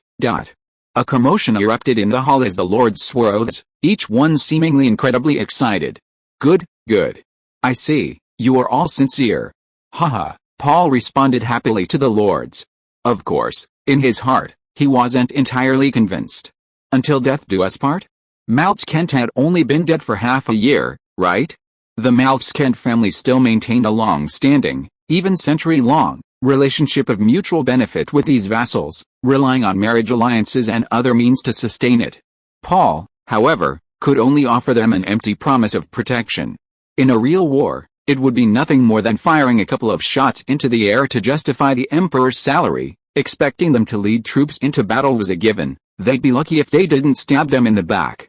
But one doesn't hide a smiling face. Since they came to pledge allegiance, one had to reciprocate. "Philip." "Yes, Lord Gleman," the old steward responded. "Today we will hold another banquet to entertain the lords of Emden. Everyone must drink and eat heartily, without any restraint." The crowd responded in unison. "Thank you, Lord Gleman." Paul then instructed Philip to bring Old Ford, Schroeder, Bryce, and others to accompany them. This vassal relationship was thus established. However, the lords of Emden still felt a slight sense of loss. They could tell that while Earl Gleman was pleased with their allegiance, he didn't take it too seriously. It was the kind of good to have, but not a big deal if I don't. Indeed, he commanded a powerful army, the might of which many had witnessed during the War of the Usurpers. The hastily assembled conscripts of the lords were utterly outmatched by his army, completely outmatched in discipline, morale, and weaponry, forced to rely solely on numerical superiority. Fortunately, Paul had offered them protection. Previously, he had only restrained them through the Council of State, But now that they were in trouble, Paul had to step in. How could they reciprocate this protection? A mutually beneficial relationship was necessary to maintain it. Since he couldn't offer much military assistance, they had to find other ways. Considering the rumors surrounding Paul's appointment of new vassals, their feelings became complicated. If you are listening to this novel on a channel other than Fanfic World, it means it was downloaded and re-uploaded without effort. We warmly invite you to visit our channel, Fanfic World. There you will find the original version of this story and many other novels of various genres. We look forward to seeing you dive into a world of incredible novels. Chapter 372 Awakening. A sudden wave of nausea and headache washed over him. Ugh, he felt like vomiting. The young man lying on the bed slowly opened his eyes. A sliver of light entered his vision, dispelling the endless darkness. So bright. He instinctively covered his eyes with his hands. Where am I? The young man's mind was a blur, the headache and nausea unabated. He shook his head, the pain intensifying, but it brought him a little clarity. There were blurry, swaying figures in front of him, there were other people here, and he instinctively became alert. You're awake, it was a woman's voice, half joyful, half worried. You are, the young man's mind went blank. Where am I? Who am I? Who is the person next to me? A gentle pat on his head, and the woman's voice said worriedly, Nathan, look at me carefully. Don't you even recognize me, Nathan? So familiar. That seems to be my name. Yes, my name is Nathan, I am a member of the Mystic Order. Like rows of candles, various pieces of information lit up one by one in the young man's mind. This woman is. He suppressed his headache and turned his head to look. His eyes gradually focused, and the blurry figure became clear. Mom, it's you. Phew, you really worried me. The woman standing by the bed relaxed, and her tone was no longer as heavy as before. Nathan asked, how long have I been unconscious, including the time on the ship? About a week, right, a week? How can that be so long? You suffered a heavy blow to the head, it seems so. Where are we? Nathan felt a burning pain in his right cheek and temple. In the secret base in Corner Bay, the one you set off from, the woman asked gravely, what exactly happened to you? How did you end up like this? Back then, our fleet, I already know about the fleet's defeat. I'm asking about your own situation. Edward's men said that when they noticed you, you were already unconscious on the deck. Nathan closed his eyes, trying to recall the scene before he fainted. I don't remember very clearly, it seems like something passed by me and then I lost consciousness. Judging from the way it attacked, it must have been a big iron ball. A big iron ball, his mother was very surprised. Yes, an iron ball accelerated to terrifying speed, about this big. He raised his hand and made a fist. It's incredibly fast. Even if your eyes can catch its trajectory, your body won't have time to react. The woman was astonished. She tried to recall her knowledge of various weapons. What kind of weapon is this? A crossbow? A slingshot? Nathan shook his head. No, it's definitely not any weapon we know. It must be a new invention. But, to my knowledge, I really can't think of any way to give an object such power. Unless it's, the woman followed his guess and said, a spellcaster. There's a spellcaster on their ship. That's the only explanation I can think of. That makes sense, but what method did their spellcaster use? It didn't hit us head-on, just passing by it had such power. The world of magic is truly vast. Nathan struggled to sit up, but the woman quickly pressed him down. She said in an unquestionable tone, lie still and don't move. You're lucky this time, Nathan said unhappily, I've been lying here for a week. My head is still spinning, and my ears are ringing, the woman explained. People usually experience these symptoms after a severe blow to the head, and may even lose some memories. But our brains as spellcasters are more fragile and sensitive than ordinary people's. Ordinary people can recover in about 2 weeks, but you need to rest for a month. A month, Nathan chuckled self-deprecatingly. How, I've never experienced such a big failure, he vowed defiantly. HMPH, Griles, I'll make you pay. What did you say? A shocked voice rang in his ears. He turned to look at his mother, only to see her as if struck by lightning, her almond-shaped eyes wide open, her face full of disbelief, her body still trembling slightly. Nathan asked curiously, Mom, what's wrong? The woman paused for a moment, then finally reacted, asking with concern, Nathan, what do you mean by Gleman? Nathan explained, HMPH, I'm just guessing, but it's probably true.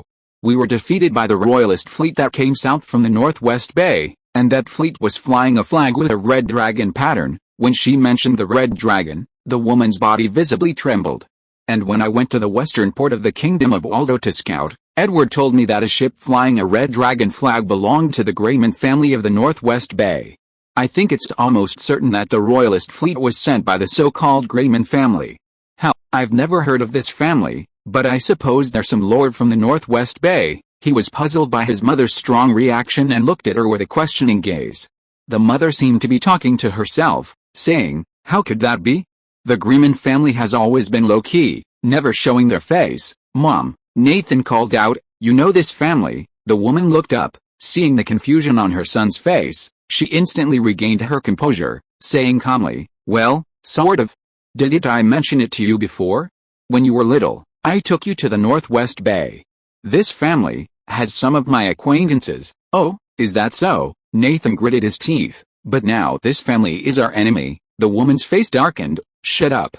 Nathan, listen to me. You can't treat the Gleman family as an enemy, and you're not allowed to tell anyone about the Gleman family's role in this." The young man looked aggrieved, complaining, "Why? I almost died at their hands. If that iron ball had been just a fraction of a second off, half my head would be gone." The woman said gravely, "The Gleman family, it's not just a matter of knowing them. They've done us a favor." "Oh, is that so?" Nathan choked.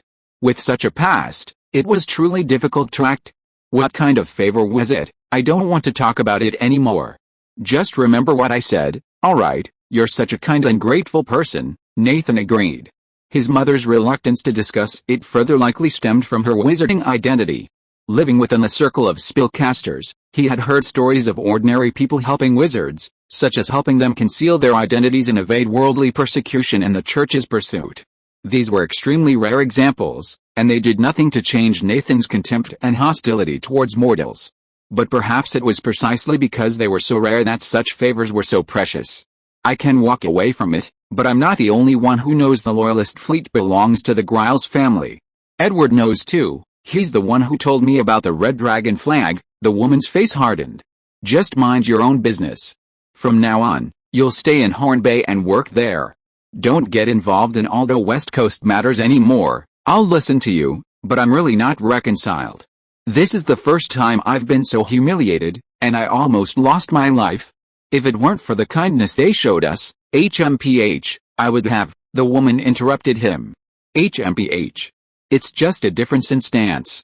If you didn't like to show off, would you have suffered this calamity? You always ignore what I say." Seeing that his mother was about to lecture him again, Nathan begged for mercy. Chapter 373 List. Night had fallen deep, and even in Nijmsburg, the capital of the Horn Bay Alliance and one of the few cities in this era with a vibrant nightlife, silence and darkness reigned. In a hotel in the Dock District, a light still shone in the second-floor room. At the table by the window, a young man with a stubble beard and glasses was furiously writing with a quill pen.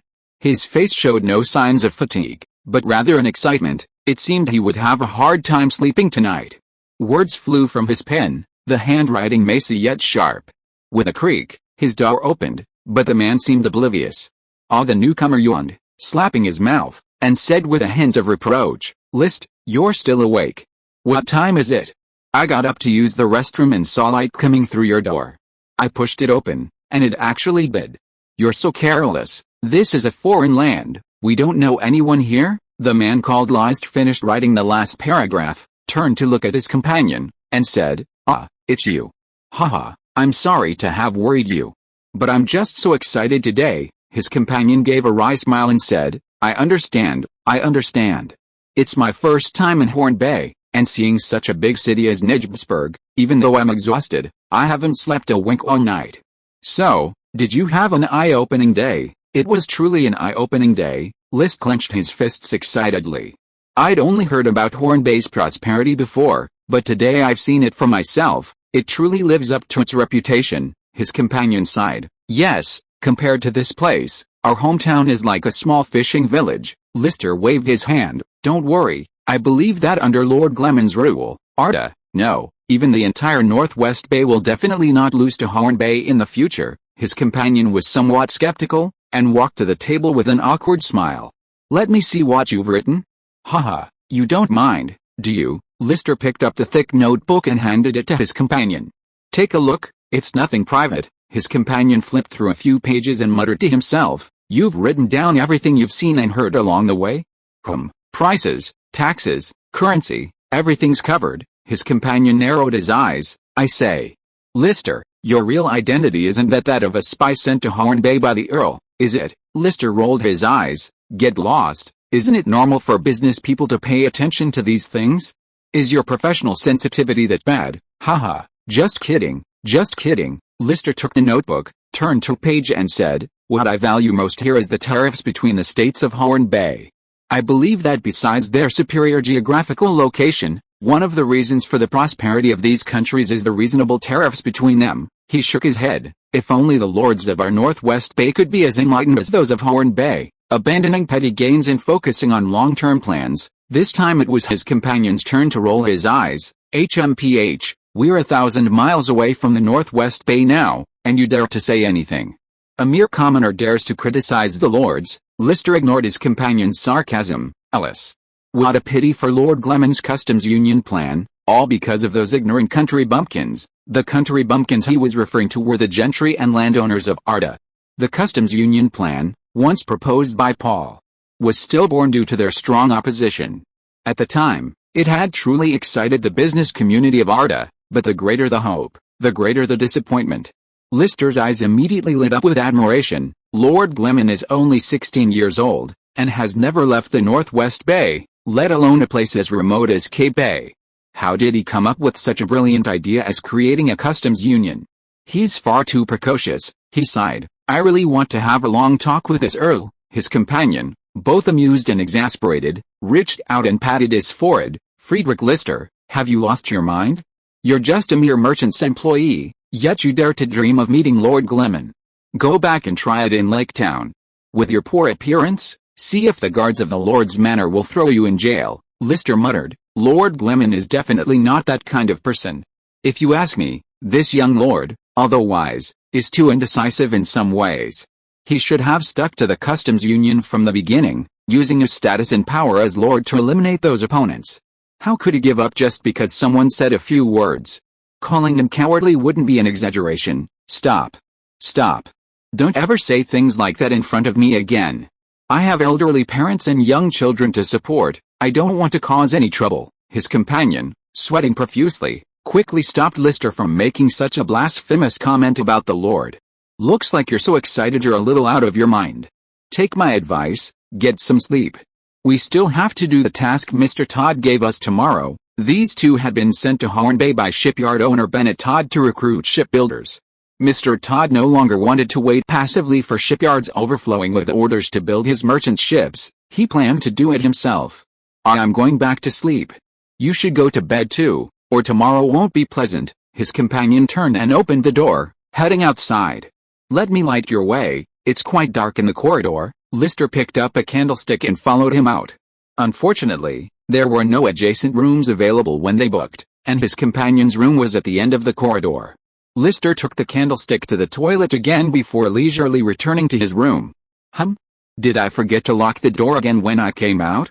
My memory.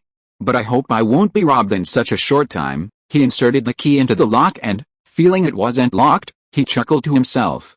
Entering the room, he found nothing had changed and breathed a sigh of relief. Time to sleep. After blowing out the candle, Lister stretched and walked to the bed. Just as he lay down, a commotion erupted outside. Lister was quite surprised, wondering what was happening. The chaotic sounds included shouts, curses, and cries. Could it be bandits? This is Horn Bay. Pirates are more likely. But this is the capital of the Horn Bay Alliance. Light came through the window. He jumped out of bed and ran to the window, peering outside. Countless torches illuminated the street in front of the inn as bright as day. The building was surrounded by a large group of people. Could it be? Could it really be bandits? Lister's heart leaped into his throat. Chapter 374 Witch. Lister was peering out a window, where torchbearers were speaking in a broken Mandarin. He had spent over a month cramming on Mandarin before boarding the ship and could roughly understand some of the meaning. Things like keep the door closed and don't let anyone out. How could he possibly sleep in this situation? He wanted to find his companion in another room to discuss the situation, So he hurriedly ran out of his room. Once outside, he found several people standing in the corridor, including his companion. What happened? I don't know either. His companion looked equally bewildered. Let's go downstairs and ask someone in the shop, someone suggested, and the others echoed. A waiter-like figure ran up the stairs, shouting, "Guests! Guests! Don't run around, the church's purification brigade has sent people. Everyone, don't run around, purification brigade?" What was that? Lister, new to the island, was clueless, but the expressions on the faces of those around him changed drastically. A wizard? There's a wizard hiding in this shop, someone shouted in terror, and the corridor erupted in chaos. The waiter, his face contorted with fear, said, "Gentlemen, please return to your rooms and don't wander around. The church will leave once they find the person they're looking for." Though he spoke casually, his expression betrayed that it wasn't that simple. The mention of wizards, coupled with the waiter's mention of the church, finally made Lister understand what had happened and what this so-called purification brigade was.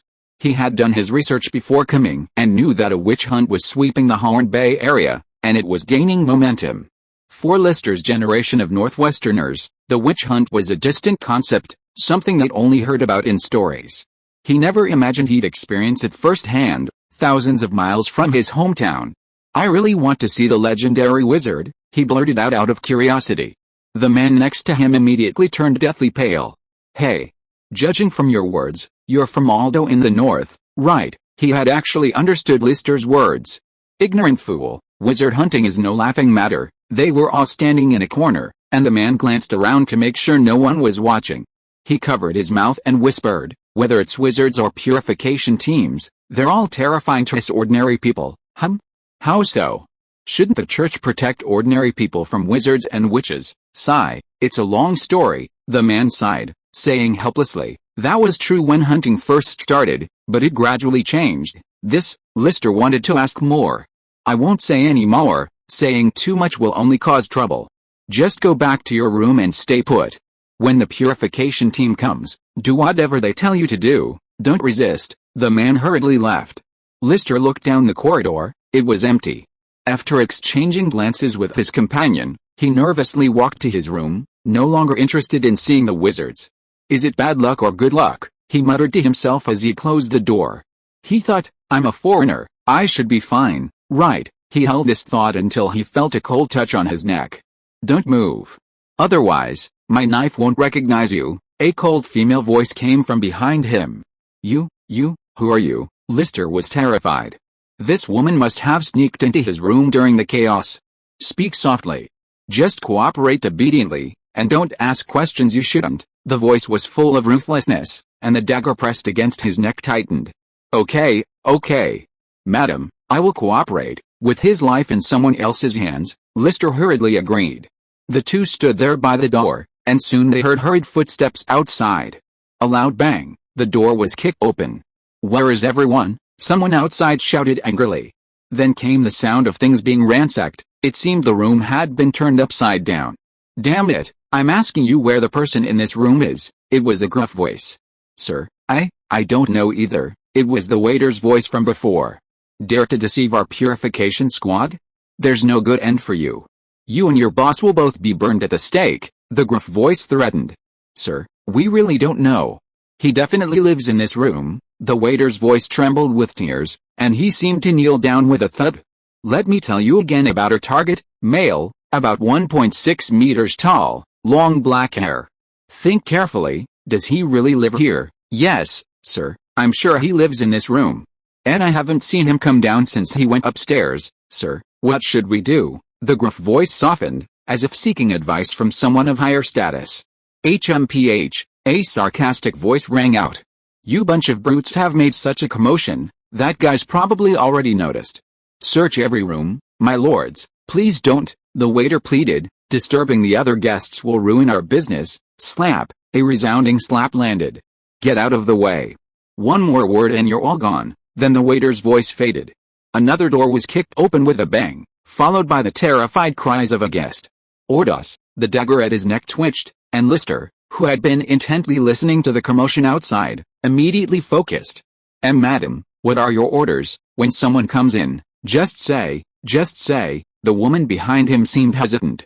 Finally, as if making a huge decision, she said, "Just say I'm the woman you brought back from the red light district." Huh? Lister was a bit bewildered. On the ship, his companions had described what the so-called red light district of Nejbsburg was all about. It was a place many men longed for. This, madam, why bother? They're not looking for you, are they? Judging from the purification team's description, they were looking for a man. Shut up, you know nothing. Just do as I say. The dagger tightened around his neck, startling Lister into agreeing hastily. With a bang, the door to the next room was kicked open.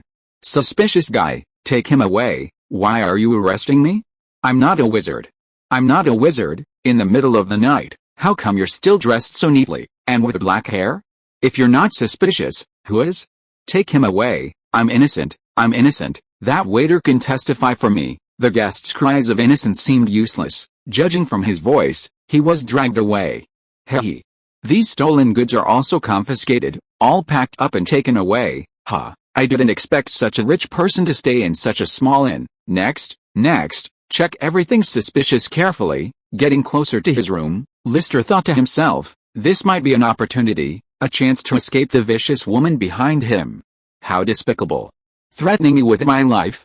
I'll ask the church for help later, HMPH. Don't think I don't know what you're thinking, the woman behind him suddenly spoke. I wasn't thinking anything. Lister seemed to sense his suspicion and felt a little guilty. A small hand suddenly pressed against his mouth, shoving a round object into it. Swallow it, the woman commanded. How vicious. Lister cursed inwardly. She was forcing him to eat poison and then using the antidote to blackmail him. Swallow it, I'll swallow. I'll swallow it, okay. Tears welled in his eyes as he swallowed the pill with a gulp. It tasted sweet. This poison was disguised as a sugar pill. Witches were indeed evil, the elders were right. He was now absolutely certain that the woman behind him was the wizard the purification team was looking for. She must have disguised herself as a man to infiltrate the inn, otherwise, why would she be so wary of the purification team's search? After swallowing the pill, the dagger at his neck was removed. It was indeed poison, now she could manipulate him at will. Lister turned around, wanting to see the witch who had humiliated him. By the moonlight, he could make out her features, a woman in her early 20s with short, chestnut brown hair. Though her eyes were full of malice, she was quite pretty. Putting aside the possibility of her being a woman in men's clothing, her height matched, but that hair color and style. Right, she must have some hidden tricks up her sleeve, right? She's a witch. Chapter 375 The witch has disappeared. Take off your clothes. What? I said take off your clothes. Lister's brain completely shut down. The other party's request immediately brought to mind some embarrassing things. Had this witch lost her mind? Even if many witches in legends were lewd, shameless, and immoral, doing this at this moment seemed far too desperate. Sister, someone's searching for you outside. You think you can escape by changing your clothes? You're too audacious. Seeing Lister's stunned expression, the witch's pretty yet cold face showed anxiety. She raised her hand and pressed the dagger against Lister's neck again, scolding, "Didn't you hear me? I'll take them off. I'll take them off, okay." Lister was on the verge of tears. A grown man like him was being blackmailed by a woman. He began to take off his clothes. Hurry up. Yes, yes. I'll hurry. The witch's face flushed red. After hesitating for a moment, she also began to take off her clothes. Was she serious? As more and more of the other person's skin was exposed, Lister felt like his nose was about to bleed. He had never been with a woman before. He never imagined his first time would be in this situation. Just as they were down to their last bit of covering, a loud banging on the door rang out. Open the door. Open the door. The two stopped, and Lister gave the witch a wry smile. The purification team is here. Without a word, the witch grabbed Lister's arm and pulled him onto the bed, then got on herself. Just then, the door was kicked open with a bang, and several menacing people rushed in. A woman's high-pitched scream almost echoed throughout the entire hotel. You pervert. You filthy bastard. You shameless scoundrel. The woman beside him looked utterly ashamed and indignant, grabbing the blanket to cover herself completely, her eyes watery, on the verge of tears. What the purification team saw was disheveled clothing scattered on the floor and a man and woman rolling around in a heap on the bed. Pa. The sight was so offensive that the young man at the front blushed and turned his head away. An older man behind him glanced at the man and woman on the bed, then scanned the room, and waved his hand, saying, "HMPH. How decadent. Let's search the next room." Someone objected, "Aren't we going to question them? The hair color doesn't match. Don't waste time, let's go to the next room." Then the group rushed out. Lister jumped down quickly, ran to the door, and closed it. He listened carefully through the door. Those people had been banging loudly on the door of the next room. You seem to be alright." He breathed a sigh of relief and turned to the witch. She was already getting out of bed and getting dressed. With an awkward smile, Lister also picked up his clothes and put them on. "Hey, that felt really good. If only that purification squad had come later." The witch returned to her cold expression, giving him a complicated look. The witch spoke, "Go to sleep first, I'll stay a little longer." Her tone was much gentler than before. As long as she spoke politely, she was quite pleasant to listen to. That was Lister's feeling. No. You should rest in bed," he said ingratiatingly, his life in her hands. "Just get in bed when I tell you to. Why so much nonsense?" The witch's eyebrows shot up again. Yes, I'll get in bed right now. Don't be angry. List hurriedly jumped into bed and covered himself with a blanket. He weakly asked, about the antidote, what's the rush? I'll give it to you after they leave. You have to keep your word." "Shut up." Yes, neither of them spoke, only the sounds of the purification team cursing from the other rooms could be heard. List waited anxiously, hoping the purification team would leave quickly so he could get the antidote sooner. However, these guys seemed to have taken some kind of poison, their noisy chatter never ceasing. "Hey, the real witch is in this room, you've already missed her." His eyelids grew heavy, and he drifted off to sleep without realizing it. He didn't know how much time had passed when a rapid knocking on the door jolted Lister awake. He struggled to open his eyes. "I actually fell asleep." "Achoo," he sneezed. "I must have caught a chill taking off my clothes last night," he muttered, grabbing a tissue from the bedside table to wipe his nose, crumpling it up, and tossing it into the corner. He shook his head, trying to shake off the lingering drowsiness. "Madam, shouldn't you give me the antidote?" No one answered. "Madam," Lister was terrified, the sleepiness vanished instantly. He jumped out of bed, scanning every corner of the room, even opening the wardrobe. But there was no one there. My antidote," Lister cried out anxiously. The knocking resumed, urgent. "Hey, Friedrich, what are you doing?" "It's me." "Open the door," came his companion's impatient voice from outside. Lister rushed to the door, opening it agitatedly. Seeing the sleep in his eyes, his companion said with a hint of admiration, "Really, you could sleep through yesterday's ordeal?" Then a pained expression crossed his face. Those bastards. They even stole the bracelet I bought for my wife during the search. How am I going to explain this to that tigress when I get back?" However, Lister didn't hear a word he said. He suddenly grabbed his companion's shoulder, startling him. "Did you see a woman?" "A woman?" "Yes, a woman. She had chestnut brown, shoulder-length hair, and was quite pretty." "Did you see her?" His companion thought for a moment, then shook his head. "No, we've only seen men since we checked into this hotel, no women." "How is that possible?" "Think again." Lister was on the verge of collapse, gesturing wildly. "Someone this tall? No.